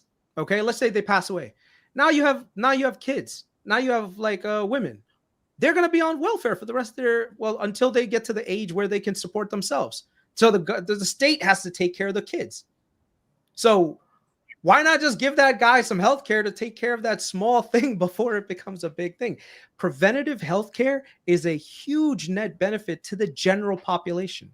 Okay. Have you gone to Times Square? And you're saying that the status of their immigration is irrelevant towards the concerns for the general population's healthcare. That's your argument. Well, I would say that there has to be some level of control over immigration in general. But the one thing that we should not do is try to create a situation where we're discouraging people to go see physicians, go see doctors, and go to the hospital, because you're going to cause bigger problems later on. And I've actually had this discussion at a town hall where during one of our hospital town halls, this one guy said, "Why are we taking care of these illegals?" Like literally said that. And so I raised my hand and I said politely, said, "Have you been to Times Square lately, sir?" And he's like, "Yeah, I've been to Times Square." I said, "Did you contract any sort of major health illness?" And he said, "No, I did not." I said, "Congratulations. The reason why is because people around that area, they have health care. They went to the hospital before that infectious disease became an epidemic. They were taken care of." Okay. And they did not spread that throughout the entire population. There's a reason for public health care. The reason for public health care is to prevent communicable diseases from becoming so massive it causes epidemics. Like, it's common sense, but for some reason it's like, oh no, like, illegals should not be able to go see a doctor. Really? Like, where's your humanity? So how do you think this plays out then from the shutdown perspective? And again, I'm just re-quoting what I've heard from both sides. The Democrats say the Republicans aren't allowing illegals to get any health care. The Republicans say, look, that's what the American people voted for, so we're not going to give you $1.5 trillion to keep the government open for another 3 months and provide all this health care. How do you think the compromise plays out, given your point around public health care? So the challenge that you run into, and this is coming from a person who's worked in the ER, the vast majority of illegals, what they do is they go straight to the ER. They get seen through the ER because they don't have insurance. So they can't if you don't have insurance, you can't just go up to a doctor's office and make an appointment, right? Yeah. So what do you do if you get sick? You just show up at the ER. So if you ever go to a city hospital system, a public healthcare system, and you go to the ER, it's a lot of illegals in the ER because that's their only way to get any sort of access to healthcare. And most of the time that they show up to the ER, it's not because they're just trying to get like a free cheese sandwich that we give you when you're waiting. It's because you're legitimately like really, really sick, So I think I'm on the side of the Democrats in saying, look, we need to give everyone access to preventative healthcare, but do in a way where, we're doing it in a controlled way so that you're not inundating the ERs with a bunch of people that are, here illegally trying to get healthcare because they have no other choice, and you also want to make sure you have more preventative care services. So I think, and the sad part is that's not a popular talking point. Yeah. Like native people, they do not want to hear, oh, you want to give illegals healthcare? What's wrong with you? That's going to incentivize them to get sick. No, it's going to incentivize them to take care of themselves so it doesn't become a bigger problem and then cause a giant burden on the system itself. But how do you think this gets resolved? Like, where do the Republicans capitulate or the Democrats capitulate? I think none of them. So the disagreement here is around ACA subsidy extensions for basically everyone, right? So Obamacare came out. Obamacare wanted to give everyone health care. So one of the things that Joe Biden did during COVID was give everyone subsidies. So even people at the lowest income brackets, they pretty much got access to the Affordable Care Act for free, right? So if you made like, I think 20,000 or below, you got free healthcare. Now, the Republicans are saying, well, those subsidies, we should get rid of them and people should be incentivized to go work full-time jobs, right? Another thing is for Medicaid, they want to have work requirements. So it's like, oh, you have to work at least 20 hours a month. Those things are fine. I totally agree with all of those things. I think people should be more productive. People should find jobs and people should try to better themselves. They should not just be living on the government's teat. Totally agree with that. The challenge is the way that the Democrats want to do it and the way that the Republicans want to do it, it's just conflicting, right? The Republicans are saying, we don't want to incentivize people to just get free healthcare without having any sort of input. And the Democrats are like, well, if you put barriers to them getting healthcare, people will not get healthcare, basically. And they're going to get off of insurance and then they'll be non-insured and then they'll just show up to the hospitals. And now all of a sudden you've got, all the hospitals are going to have to deal with a bunch of uninsured people, So do you think, do you think it's resolved by like the Republicans saying, all right, we'll give some of the healthcare benefits, but not everything. And the Democrats have to accept that or nothing, right? At least that's going to be some of the compromise. Because both sides are going to try to frame it as a win for them, right? So the Democrats, what they want is ACA subsidy extensions, right? Yeah. The Republicans, they also want ACA subsidy extensions, but they don't want to do it by acquiescing to the Democrats because then they look like they're weak and that the Democrats got what they wanted. So each side is just kind of trying to play to their base. So the Republican base is, to hell with everyone who's, like the poor people. That's the general theme. Like everyone should be, doing everything based on the bootstraps concept where, healthcare should be for people who work and everything else. That's like the Republican talking point. The Democrat talking point is vastly different. So it's sort of a weird situation where both parties kind of agree that these extensions probably need to happen, but neither one wants to compromise. And so each one is just using this as political talking point for the midterms, because the midterms are coming up. So on one hand, the Republicans want to take this hardline stance and saying we're anti-illegal immigration and we want to use healthcare as that platform where Democrats want to give healthcare to illegals. And the Democrats, they're trying to say the Republicans are trying to take away healthcare for everybody. And the Republicans are not trying to take away healthcare from everyone. They're just trying to put controls on healthcare so that it's not being abused by people, right? So essentially, they're both agreeing on things, but they can't compromise. And that's the thing. I think eventually it gets resolved. And you're seeing a lot of the healthcare stocks starting to rise today. So, the healthcare lobby here in this country is super strong. They donate to the Republicans, they donate to the Democrats. So, and not to mention, I saw a bunch of Republican senators, like Quiver Quantitative. They actually put their trades. They're all buying UN. Like Mark, what's his name? The House rep. From, I think I have them. There's a bunch of trades that just got put out. This guy Cleo Fields just bought Iran.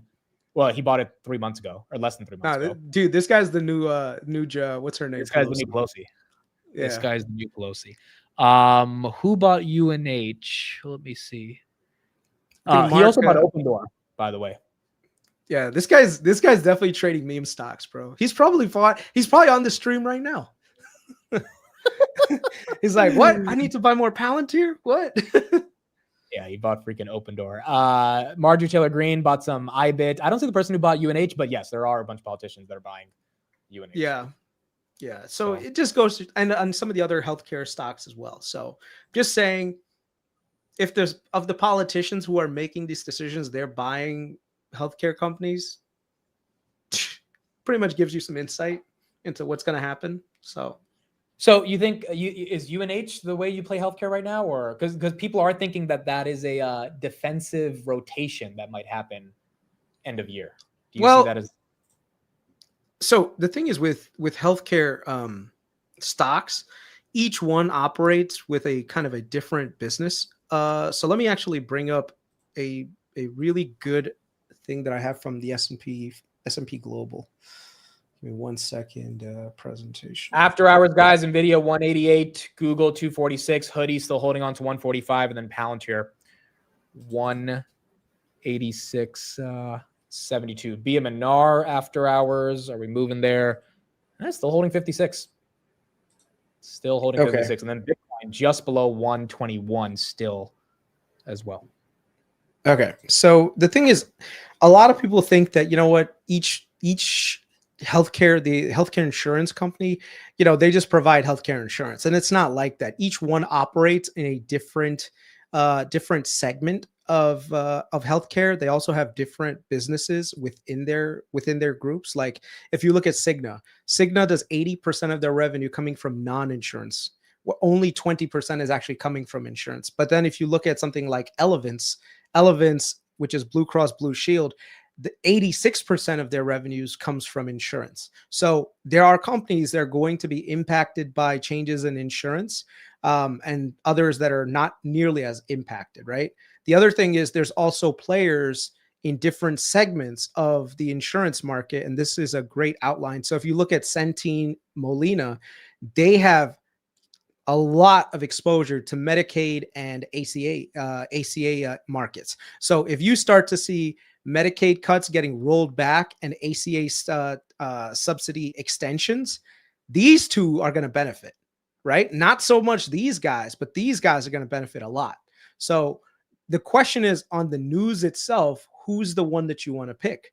So Centene and Molina are the two that you want to take a look at if that happens. If let's say if there's anything with regards to Medicare, right, where Medicare Advantage cuts are rolled back, then CVS and United are going to really benefit, which is what we saw. With initially there were talks about cutting Medicare, and Medicare Advantage, but a lot of that did not happen. So a lot of the cuts that the Republicans focused on the big, beautiful bill was more geared towards Medicaid and ACA, not as much on Medicare. And Medicare actually got a nice boost.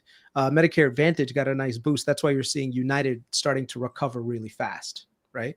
So you have to, unlike other sectors, you have to know the insurance company and like where they operate, what their business is like, and like how they use their margins. And so even when you look at like how they return capital to shareholders, it gets a little bit complicated. So if you look at like Centene, which is primarily in Medicaid, 82% of their operating cash they spend on share buybacks. So right now they are trading at an 8 PE. Actually, it's probably like a 10 PE now. Actually 9. Let me just look it up right here. They're trading at a 9 PE. And this is a company with their operating cash flows. They buy 82% of their operating cash flows goes into buying back shares. So of course, Centene has a good chance of recovery, you know, back to a higher price. Whereas another company may not be able to do that as much. Sorry, go ahead. I was just gonna say, to follow up on this, what do you think of the Trump Pfizer announcement and Trump RX? And I mean, the pharma stocks actually pumped on that. It seems like the market is happy about it. I'm actually for it, man. You know, there's a lot of, unfortunately, our healthcare system has a lot of middlemen who stand in between people getting the medications that they need in order to get treated. And so by cutting out a lot of these middlemen, you're basically giving consumers the option to just pay out of pocket. And sometimes it could be much more cheaper than actually going through insurance. And I know that sounds stupid. Like, wait a second, you're telling me I'll pay more if I have insurance than if I just pay out of pocket. And it's true. Type in Google pharmacist gag clause. You'll be shocked by this. I have never heard this before. So, and this is something that a lot of people don't know. If you go to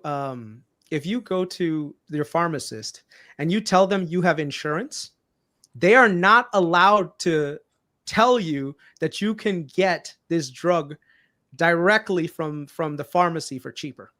Wait, you mean they're not allowed, or they won't get in trouble if they don't? No, they're not allowed to. They have a gag clause in their contracts. Huh.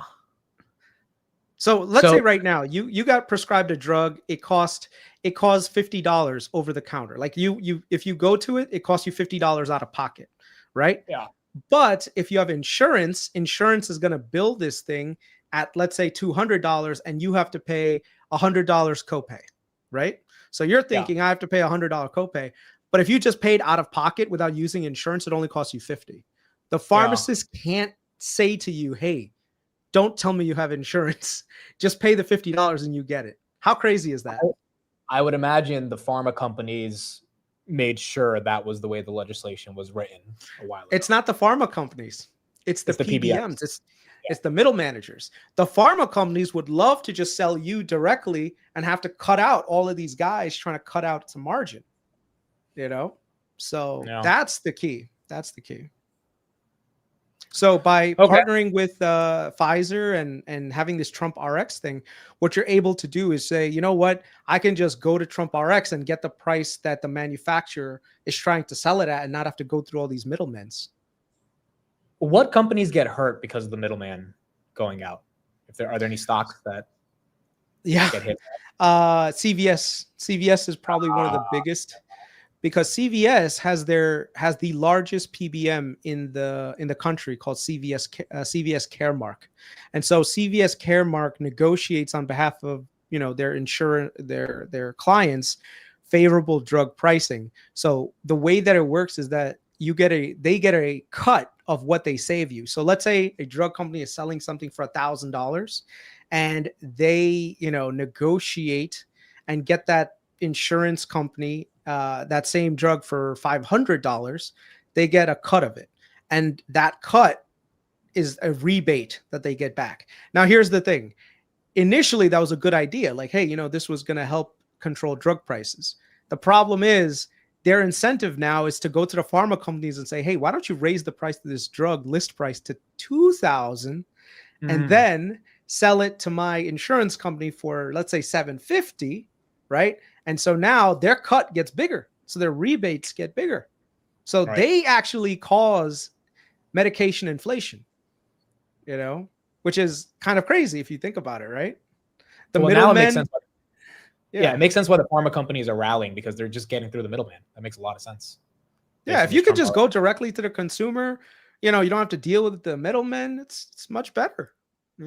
We were talking about Trump taking more equity stakes in companies. Moshe right here says, "Hey, Amit and Kris, what happens if Trump takes a stake in UNH?" So two questions for you. What are your thoughts on Trump becoming like a VC fund for the U.S. government? And then two, is there any incentive for Trump to buy a little bit of UNH? Not really. I don't think so. Because then you get nationalized healthcare, and the Republicans would they hate that.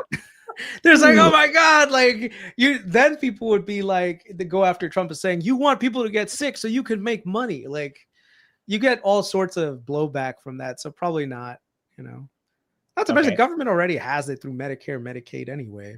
So no, the government doesn't. Yeah. Go ahead. What he's doing with Lithium Americas and Intel, are you a fan of it, or how do you think it plays out? So people forget this, but the government was actually one of the biggest beneficiaries during the great financial crisis, where they did basically loan a lot of money to the banks to save them, but they did not get, in terms of the reward that they should have. They got great interest on it, right? But they didn't get a huge reward. So I think a lot of what Trump is saying is correct in saying, look, if we have to come in and bail you out, then we're gonna expect something in return for the taxpayer. which is in my opinion good thing. The challenge that you run into is how much control does the government start to exert using its ownership stake in your company? Not to mention, if you think about it, dude, the government owns 20% of every company on the country anyway. You just do it through taxes. Yeah. So it's not really that much of a difference. So. All right. Well, Kris, we have a special guest who's joining us for the last 20 minutes of Macro Thursday. Hopped in backstage, ladies and gentlemen. Officially a new YouTuber, Steve. Mr. Steve. What's up? What's going on? What's going on, Mr. YouTube celebrity? No videos, 3,000 subs. I hope you know pretty much no one. We've all helped you pump that channel. Oh, No one I gets away with appreciate that, bro. it. No one gets away with that. I'm not trying to get away with it. I credit it all to all you guys. I'm not saying it. You are, and I'm very happy to support you. I think all of us are like, wow, people really love Steve. Steve, you might be the first YouTube creator to be monetized before any videos have ever been published. I got a bone to pick with a firm I have money with. A firm? No, not a firm. A firm. Okay. That I have money with. By all Kris, means. you're gonna love this. So this is why I texted you a bit, because this is gonna be a crazy discussion. Looks like somebody agrees with Kris. Somebody big agrees with Kris. Really? Or I should say Okay. a big entity agrees with Kris. All right. On what? Take a guess before I hit share screen. UNH. It's not you. Elevance. I'm really into Elevance right now, but go ahead. I'll listen. Cracks are forming in the AI capex boom, warns Morgan Stanley. There you go. There you go. Now, I read this article and I wanted to puke. I can't imagine they had a really good argument. They did not have a good argument at all. You want to know what their argument was? What? Free cash flow slowing. Yeah, Meta. From the hyperscale. Meta's a perfect example. That was their argument. Now, I don't think that they actually looked at the numbers, because cash from operations across the big four cumulatively has increased 81% over the past 3.5 years. Combined in 2021, they did 272 billion. Right now in the TTM, which is 3.5 years later, they're doing 493 billion, an increase of 220 billion. Free cash flow is not growing at the rate it was. They are correct about that because of the amount they're pouring into the CapEx. But cash from operations is growing tremendously, and all this is being fueled by profitability, and it's not being fueled by debt. So the article is crazy. Well, so here's the thing. When you look at, I'll pick one specific one and I'll just share it. If you look at Meta, let me just bring this up. Sorry, entire screen. So if you look right here with Meta, right? Meta has had a giant cash hoard that they got going super efficient. So let me just pull up their balance sheet, cash and cash equivalents on their balance sheet. So you can see here, they had about $43 billion in cash on the balance sheet. Now it's down to about 12, right? The reason why is because, one, their operating income has gone great, but they've been spending a lot of money on CapEx, and they've been maintaining their share repurchases. So the key is, will the share repurchases start to slow down, which means their earnings are going to slow down for Meta? Because if they're spending so much on CapEx, that means that they're going to eventually run into a wall. Hold on, let me just. Yeah, but Kris, that chart was just looking at cash, correct? Yeah. Okay, so you're right. Cash has gone down. They were at 43 billion, now they're at 12 billion, but their short-term investments have gone up and their long-term investments have gone up. So they've moved a little around on the balance sheet. Yeah, totally agree, man. Totally agree. But like I said, this is the challenge that you're running into. So much of your cash flow is going to supporting buybacks and CapEx. Eventually, you're going to have to decide, are you going to keep buying back shares, or are you going to just spend more on CapEx? And Kris, are you overall bearish about this like CapEx build out? No.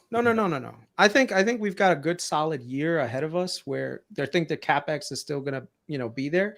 I just think the growth in the capex may not be there, and that's why Nvidia, like if you look at Nvidia's valuation, some people are saying, oh, 30 times for Nvidia is actually not that expensive 30 times forward, right? But the reason why is because if you look at their revenue growth, it's going to be slowing down now. It can't maintain. Can you share that screen real quick? Yeah. And if you look at this on a TTM basis, there you go. So you see that at one point, it's just law of big numbers. How many times can you do 200% revenue growth at their size? So you can see that revenue is starting to kind of decelerate and go down. And what we're going to have to be monitoring for is this coming down and getting into like where does this stop? At what point does Nvidia go from 70% growth to 20% growth? Because pretty soon. Right? So if you're thinking the next 24 months. Right. So in the next 24 months, if their growth goes down from 70% to 20%, you're not exactly going to be like, oh yeah, let me pay them a whole bunch of money, for this valuation. At that point, that 20% is going to be 40 billion a year. No, I totally agree with that. But once again, just because a company, look at Salesforce, just because you're going up doesn't mean anything. If your revenue starts to slow down, people will take that. They're not slowing to 20%, bro. No freaking way. I think it's going to max out at 40 and maybe bottom at 30. I don't think they're doing 20% next year. We'll see. I don't know next year. Next year, probably not, but I don't know. Maybe 2027 is when I'll bring up the analyst thing in a minute, but bring up my screen. So this is Google, Amazon, Microsoft, and Meta. So Alphabet's free cash flow has not really moved. It's basically flat over the past 3.5 years because they've expanded their capex by almost 200%. Amazon is just Amazon. They spend like drunken sailors, but they do that because their cash from operations is up 161%, same time frame. Microsoft actually increased their cash from operations over the past 3.5 years by 78%. Their CapEx spent by over 200%, and their free cash flow grew 28%. Meta free cash flow grew by 29% while increasing CapEx by 180%. I'm not worried about this the way that Morgan Stanley is. I'll bring up what the analysts have for NVIDIA.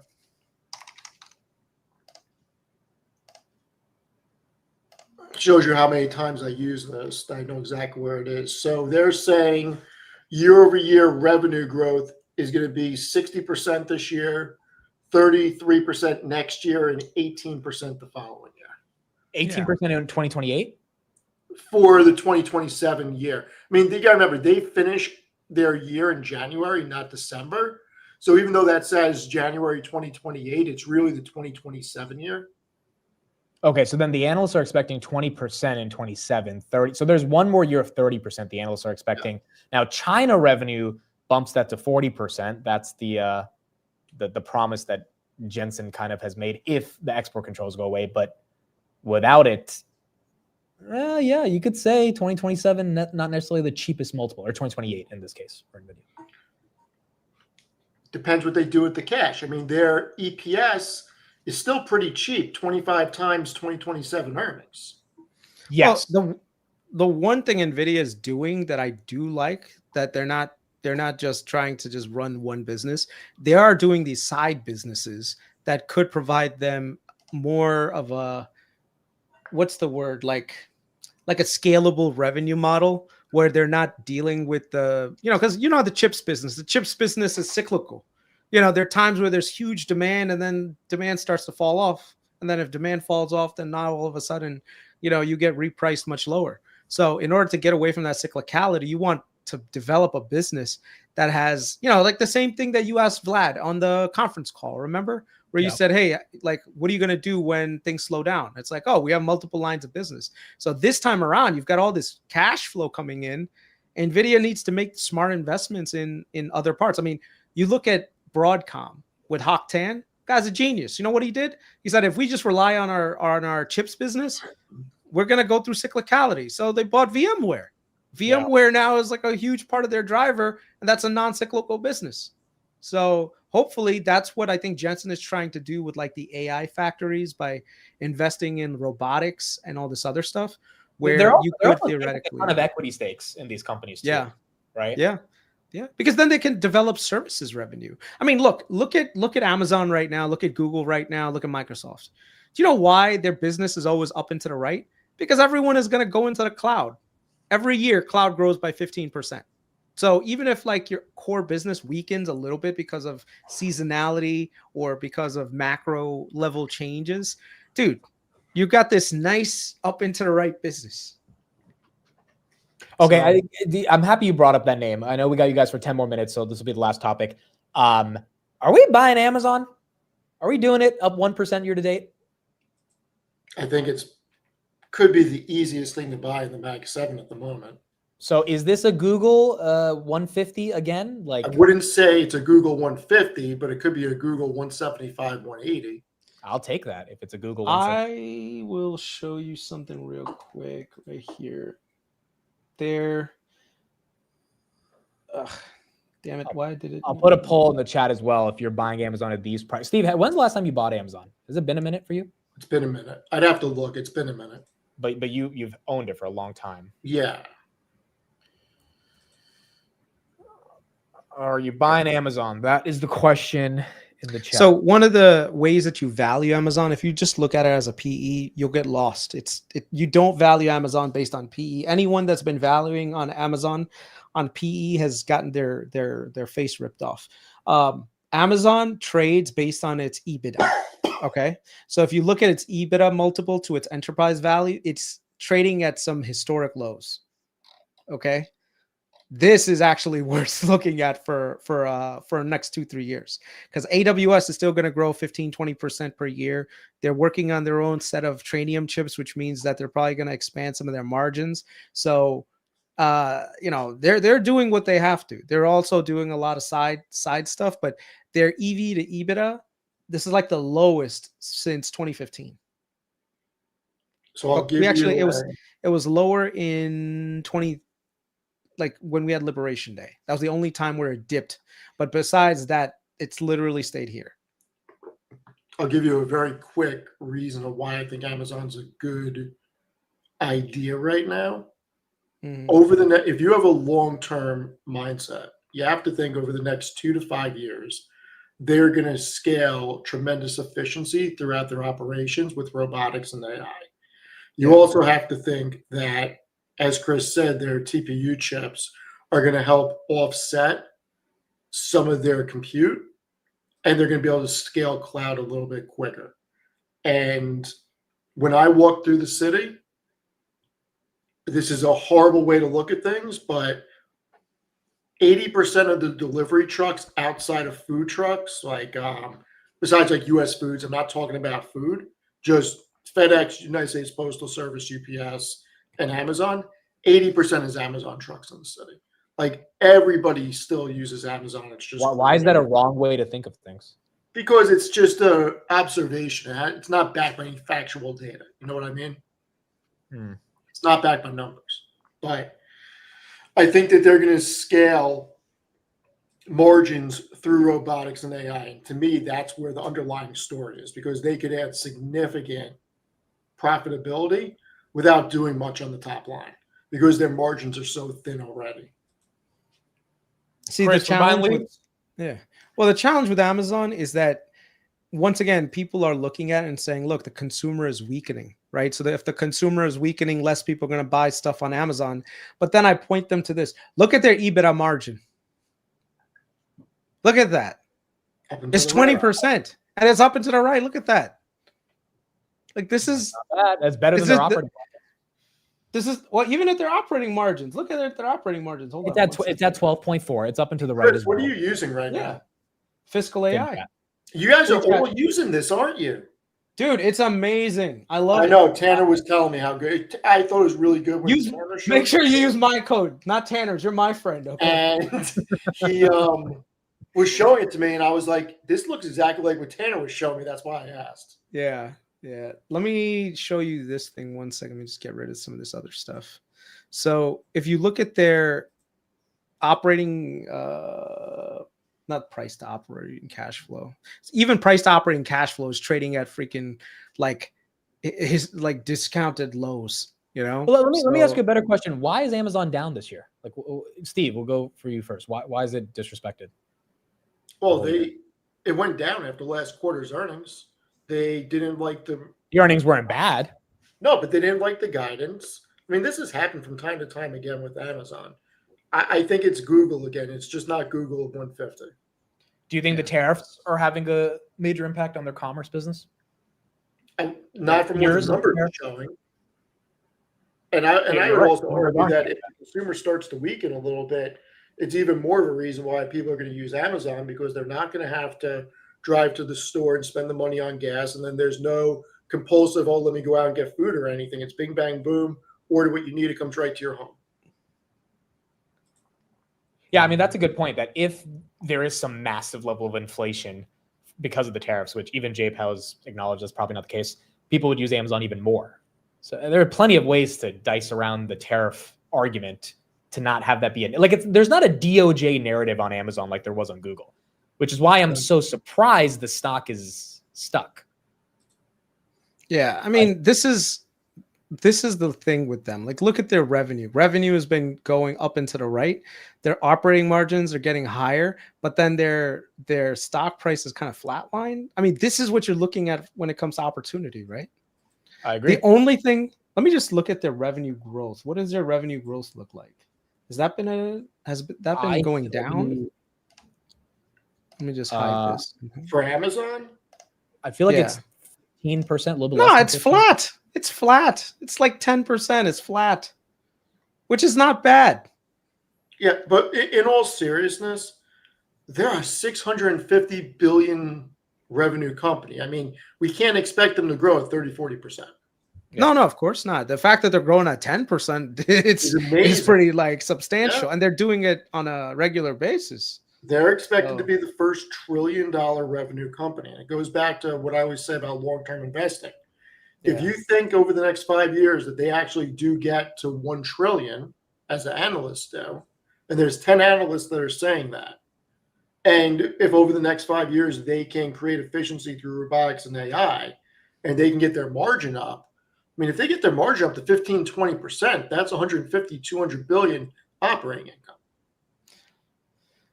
I mean, the one thing that they have not really ever done, as far as I know, they've never done share buybacks.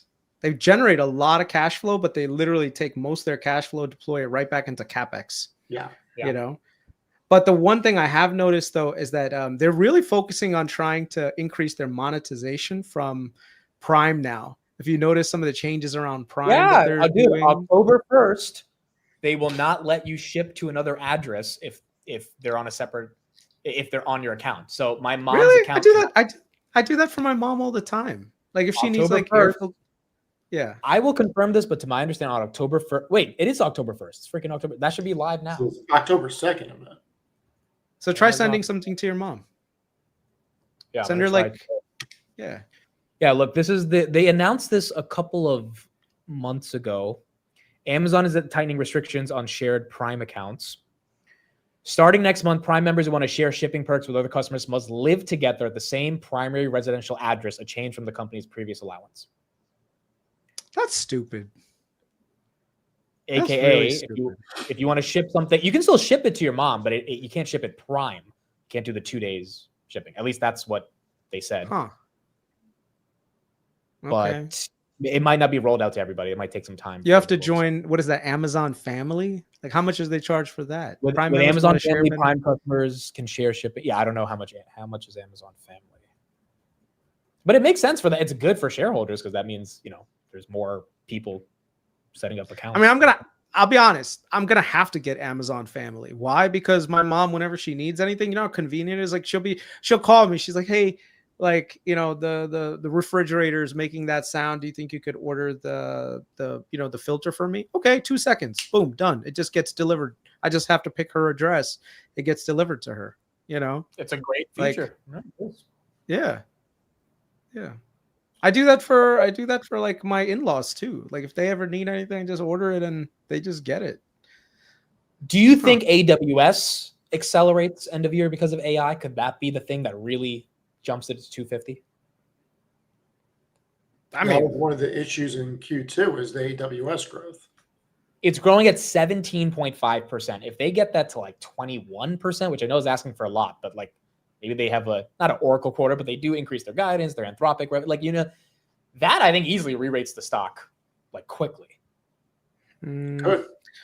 Are they losing market share? Do you know, like, because that's the one thing that may end up causing a lot of people to panic. Are they losing market share in cloud to Google and Microsoft?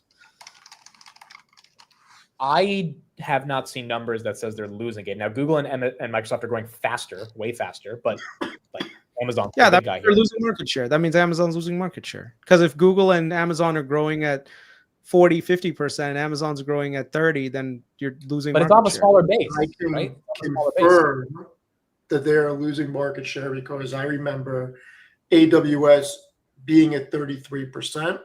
Yeah, Um, that's what I I don't remember. remember where Azure was, but I'm sure I could find a table. I mean, But if you Google share- does half of the revenue AWS does. I think more than less than half of it, a quarter. So Google has a much easier comp, is what I'm saying, which is why they're growing faster. Now, maybe they are taking so much market share, they're going faster, but it's also easier to grow faster on 10 billion versus 30 billion. Mitch, No. If you look at their market share, percentage grows. It's not over year for them. So like Google's market share 5 years ago was 0 because they didn't have GCP. Now it's 13%. Okay, from that perspective, yes, obviously Amazon's losing market share then. Yeah. It's just, I don't know if we have to hold them to the standard of growing 30% on cloud when they've been doing this since 2006 and Google's been doing it for the past 10 years, right? Well, I I don't know, man. As the other guys get stronger, there's a limited amount of money that companies are going to spend on this thing on an annualized basis. So, I mean, it's just something to worry about from a business standpoint. It just means that you would rate the multiple a little bit lower. It doesn't mean that, oh my God, Amazon's dying all of a sudden. It just means, hey, you're not going to give it that premium valuation that you would give it if it was like 50% market share, Well, that matters because it's not a bear case by any sense of the imagination for Amazon. But if we're all looking for a bump higher, it's got to come from somewhere. And if it doesn't come from AWS, it's not coming from the commerce business. So I don't know what actually is the catalyst then to take it higher. Well, 2 years ago, they started doing ads, and those ads actually were very, very value accretive to Amazon. So that's the thing, and that was an entirely new business line. So, But if you want ads, wouldn't you just buy Meta? Like, are we really buying Amazon for advertising? yeah, no, because you could do ranking, dude. If you go in, you search in like wristwatch, right? If you want placement at the top, Amazon would sell you that top placement for a certain fee, and all that really required of Amazon is just a couple of lines of code. Yeah. And you have an active client looking for something. So like right now I'm looking at, let's say, air filters for my my furnace. Dude, if you're at the top, I'm probably going to click you. Yeah. I mean, people don't want to scroll for like 3 pages. Yeah. Doesn't make much sense. And it also says sponsored by Amazon or, fulfilled by Amazon. And like they make it more attractive than something else at the bottom. So, yeah. How about this? Amazon's probably not a bad play at the moment. Yeah, it's not. It's definitely more of a value play than the other guys, but they definitely need a catalyst. Yeah. Amazon fulfillment. So no one is saying Amazon is a dead company. This is not like, oh my God, Amazon is dead, blah, blah, blah. That's not the discussion. The discussion is, can Amazon outperform the market based on its current metrics? Is it better? Remember, every time you buy a company, the first question you should ask yourself is this company better? Buying this company better than just buying the index? Because if it's not going to grow at least at the level of the index, then you might as well just buy the index, right? So if Amazon you think is going to underperform the index, just buy the index. The question is Amazon at that level? Sorry. How does this happen, Chris? Look at what fund this is. It's just a SPY V value. Okay. Look at the top 3 companies. Apple, Microsoft. How does that happen? Well, Apple They're is not really valuable growing. companies, bro. See, that should not happen. Apple is not a value company. They're a fucking 38 PE. No, Okay. Apple's a very dude. Every ETF on the planet will keep buying Apple. Can you That's not value. troll us? That's Please. value. There's so much Don't value. troll us. You know, there's Microsoft is not a value. there's a report that came out yesterday saying Apple's scrapping every process of like building out Vision Pro 2.0 and just totally pivoting to glasses as the new version of a form factor that could exist. So they're basically they're telling Zucks he won in terms of being right on the form factor. They're just going to try to beat him with the product. Yeah. Someone is saying Rango is saying AWS reacceleration is coming. AWS is not growing market share because they build data centers too slowly because they don't do too many custom things. That's why they're losing market share. I feel like AWS has to reaccelerate for this stock to get a bump. I mean, it's not going to go to 300 overnight. No, but like I'm looking for 250, 260.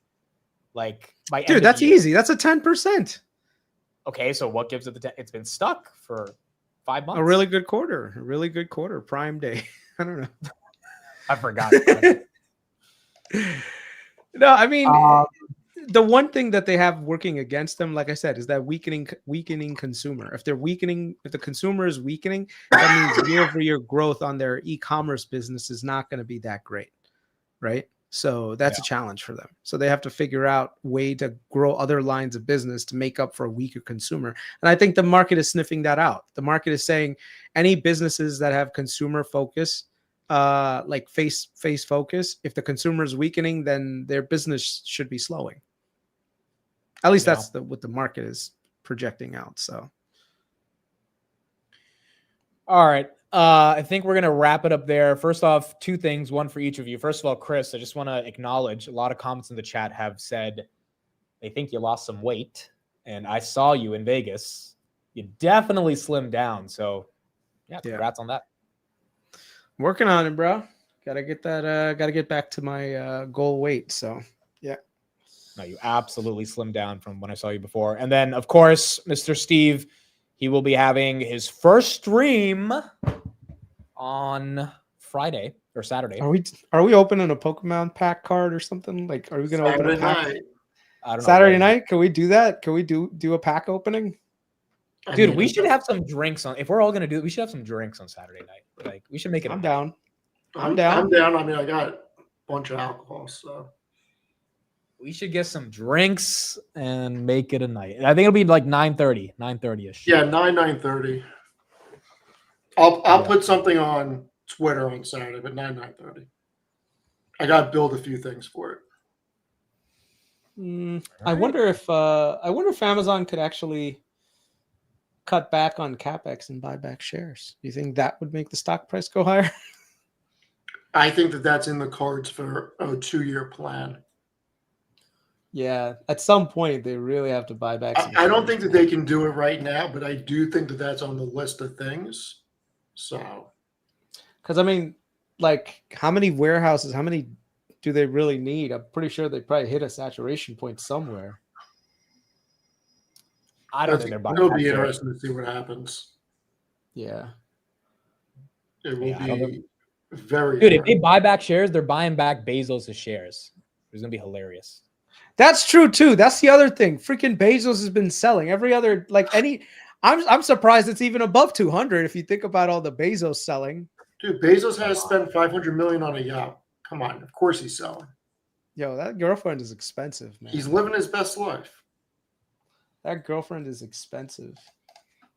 We did talk about BMNR earlier in the show. It's in the chapter, so if anyone wants a coverage on that. Steve, we didn't get your updated thoughts on it, but I mean, you're still bullish, so I don't think there's too much you would add. What about Amazon's Kuiper thing with the satellite thing? Has where has that gone? Has that started to materialize? Because ASTS has been riding high because of that. Bro, Kris, are you still in ASTS? Yeah, I've got some shares.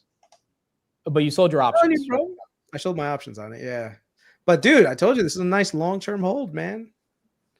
Me and Anna Pan, man, we did an entire hour and a half explaining this thing. Steve, do gonna you be the remember when? Hour of Do space. you remember when Chris got on Zoom with you, me, and Matt, and he was like, And I said "Guys." it was absolutely crazy. I was wrong. What do you want me to say? I didn't say he was crazy. I was just like, I don't know, bro. And we just didn't end up buying. That was at 25. I said the same. I said the same thing with Google too. By the way, if you guys remember, that was another I got Monday the night. Google. Wise, yeah. Google I've is been another one. screaming Google for a long time. Yeah. You know, most of us figured out Google, but ASTS is not. It's not Google. You have really got to look under the hood to say, hey, is there something here? And, Yeah, that wasn't an easy one to pick. I will say that. Yeah. Which other stocks did we cover over our Wiseman meetings? We haven't done a Wiseman meeting in a little bit. Yeah, we covered Next and VG that have been doing okay. Yeah. ASTS was the big one. Both of them were actually down today. But the Next insider is buying a crap ton, so to me that's pretty bullish. Yeah. I don't know. I think ASTS was the main one we talked. Yeah. Discussed. Guys, Steve is not going to buy Grab. There's nothing Chris or I could say to get this guy to just take a look at it. Look, the milk dealer's calling. By the way, Steve, thank you for getting me into the Ethereum hype train. I was telling these guys earlier today, I said I would not have been as big of a ETH maxi had it not been for our discussions around ETH that we had a few weeks ago. I'm just glad you're in. Yeah, me too. I was second to last to get it. It was Steve, Tanner, me, then Chris to get really into it. Yeah. Yeah, look, I'm very excited for this winter. I think that we're all going to be pretty freaking happy.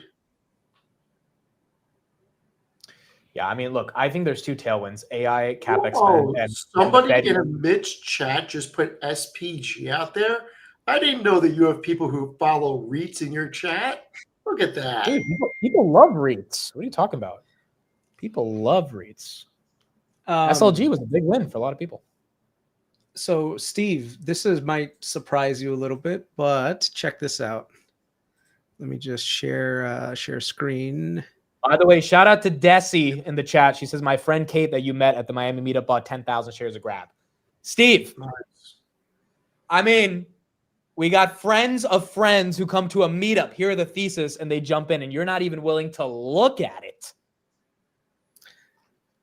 I don't tell you. You know who's been rallying lately? VNL. Vornado. Yeah. Well, their preferred equity is rallying. I did not see this coming. Commercial's been so dead, but if you look at them like over the last few months, it bottomed in April during Liberation Day, and it literally just went up all the way to the 19s. This is Vornado's preferred equity.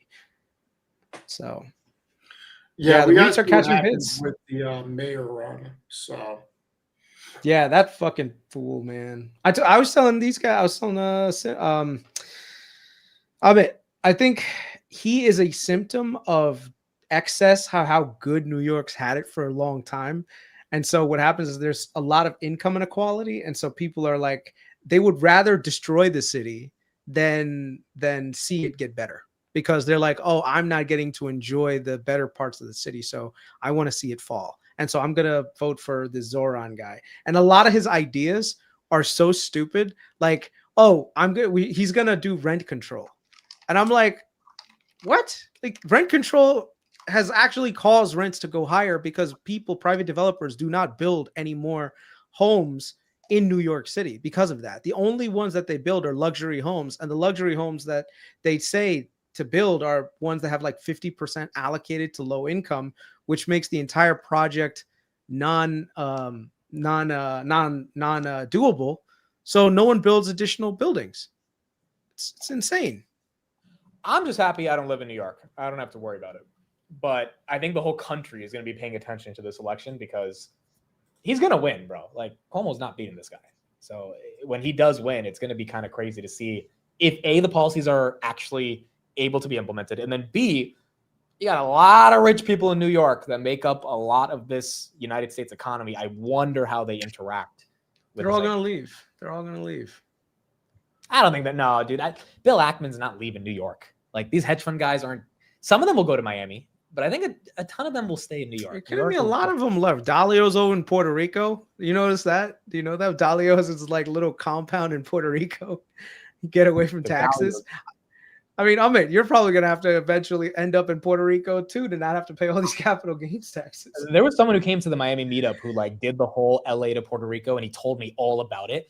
And I'm like, bro, I get it, but like, I'm not gonna be happy in Puerto Rico, even if it's only 6 months of the year. Like, I get the taxes is like worth it, quote unquote, but it's like it's not really worth it life wise. So I think a lot of these New York people do, and you got to be on the East Coast when it comes to trading and covering the markets. It's hard to leave New York. I don't know, but man. we're going to see how the policies play out. The tax bills hurt, bro. Oh, they hurt. It's okay. What do you think, Steve? Are you ever going to leave New York?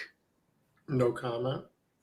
No comment. Come on, man. You got to get out of there. You ask him one political question, he freaking...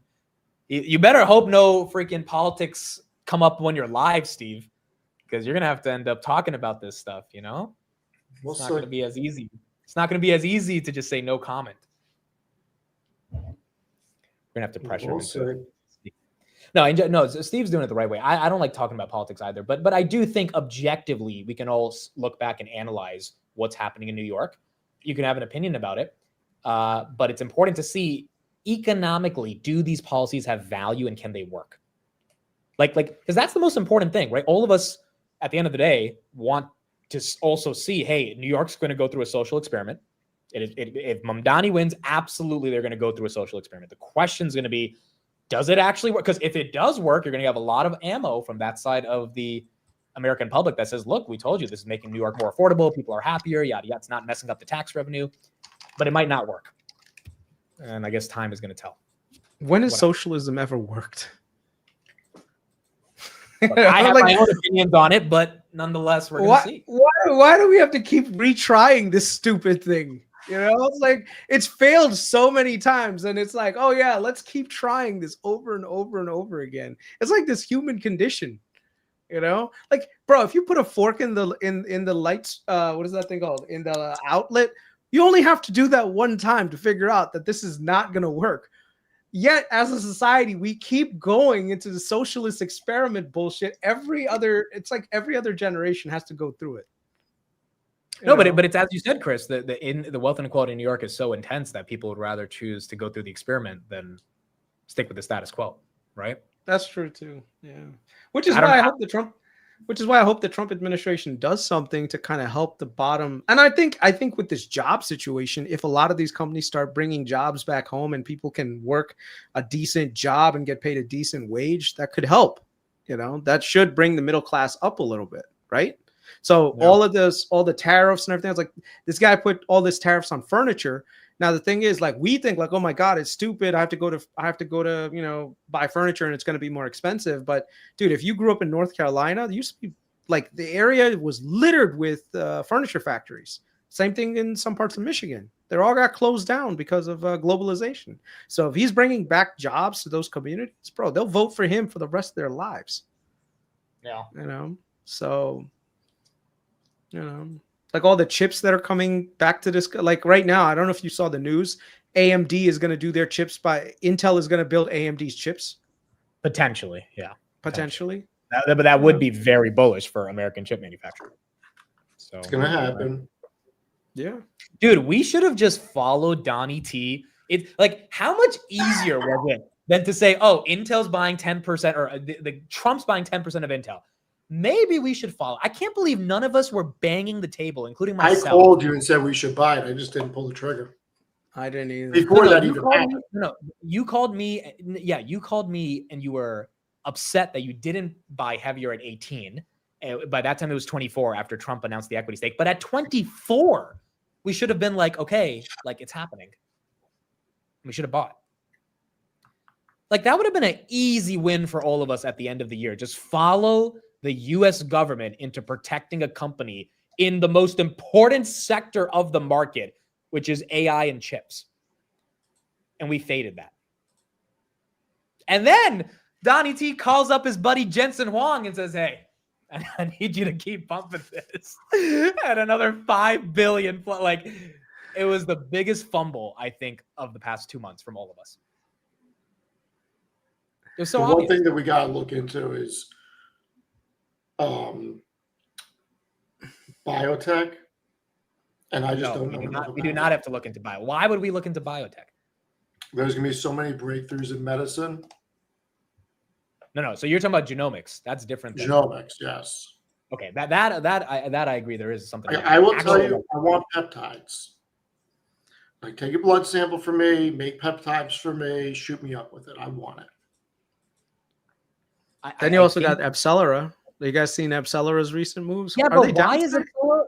No, but why is it running? It went to 780 yesterday, and I've not heard a single reason why. It's back to 6, but it was at 4 for the longest. Because I told you they changed up. Well, a while ago they changed up their business model, where they were just going to do research for companies, and instead they're going to develop their own drugs. And the thing is, like, they have a proven technology. So the antibodies that they're creating and all the other Yeah, stuff. but what caused the pump in the past 3 days? I don't think anyone knows. Retail I haven't seen a single speculation. person on Maybe? Twitter explain. Yeah, I can't. But what made retail just buy up Epsilera? Ask Matt. Matt's got it in his ETF portfolio. Maybe he keeps a track of it. CRISPR's up 110% in 6 months. CRISPR? Yeah. Yeah, Matt's up 90% on this thing, bro. Yeah. CRISPR stock. Kathy, again, ArcG, I think, is the best way to just play genomics. I think Why they y'all really never have talk about Tempest AI? I haven't done research on it, man. There's only so much time during the day to research companies, man. You know. Yeah. By the way, what's his name? That's in our group chat. He put the Rich Tech Robotics thing. That looks actually pretty interesting. When he put it like for $1, huh? Ken's got some freaking Yeah. bangers if you're willing to take a big risk. I know, dude. He's got so many pharma wins in that Dude. thing. I was Don't like, call bro, me up and talk to me about it. I'm like, I don't understand anything you're saying. dude, him getting laid off was the best thing that ever happened to him. I hate to say it, but the amount of money he made from actually researching this stuff is nuts. Yeah. Wait, so what's the quick Rich Tech Robotics thesis, if you have one? Okay, so they have somewhat of a partnership with NVIDIA. And if you go to like their YouTube channel, they do like they do robotics basically. And so with a lot of these NVIDIA chips now, the Neutron chip, I think, or Jetson, I think it's Jetson, whatever. But basically these robots have like AI in them now, and they actually can perform real world tasks. No, but So what is if you the wanna- thesis? It's just robots? Like, Well, they're trying to do something called robots as a service. So if they really catch fire, where they build these robots and then give them to businesses and charge a fee, that's revenue. That's high margin revenue that could come in. So they just really need it's pretty much the next evolution of AI is going to be robotics. Everyone knows that. That's why people are invested in Figure, like yourself, and Tesla right now with the Optimus bot. But there's also going to be these other bots that are coming along that Rich Tech Robotics might possibly be making that could theoretically be big winners. So just type in Rich Tech Robotics, go to their investor relations page, and just look at some of the verticals that they're in. do they have? I'm assuming they're not profitable or anything like that. Like nothing. No. They're like we're buying a startup basically. If you pretty buy it. much. They also got I think a short seller hit them too with like a short report. Capybara, I think I saw that or something. But NVIDIA did not invest in them, correct? No. They're just using NVIDIA chips. But this could be something that Jensen eventually uses. So if you type in Rich Tech Robotics and Jensen, he was at a conference and they were actually like he was being served drinks using this thing. Oh yeah, I saw this video. Yeah. So see? Yeah, I don't know. I think there's a lot of hype on it because of NVIDIA. I don't know if there's anything fundamental here, but it's worth looking at. I mean, here's a question. Would you drink a coffee made by a robot? Yes. Yeah.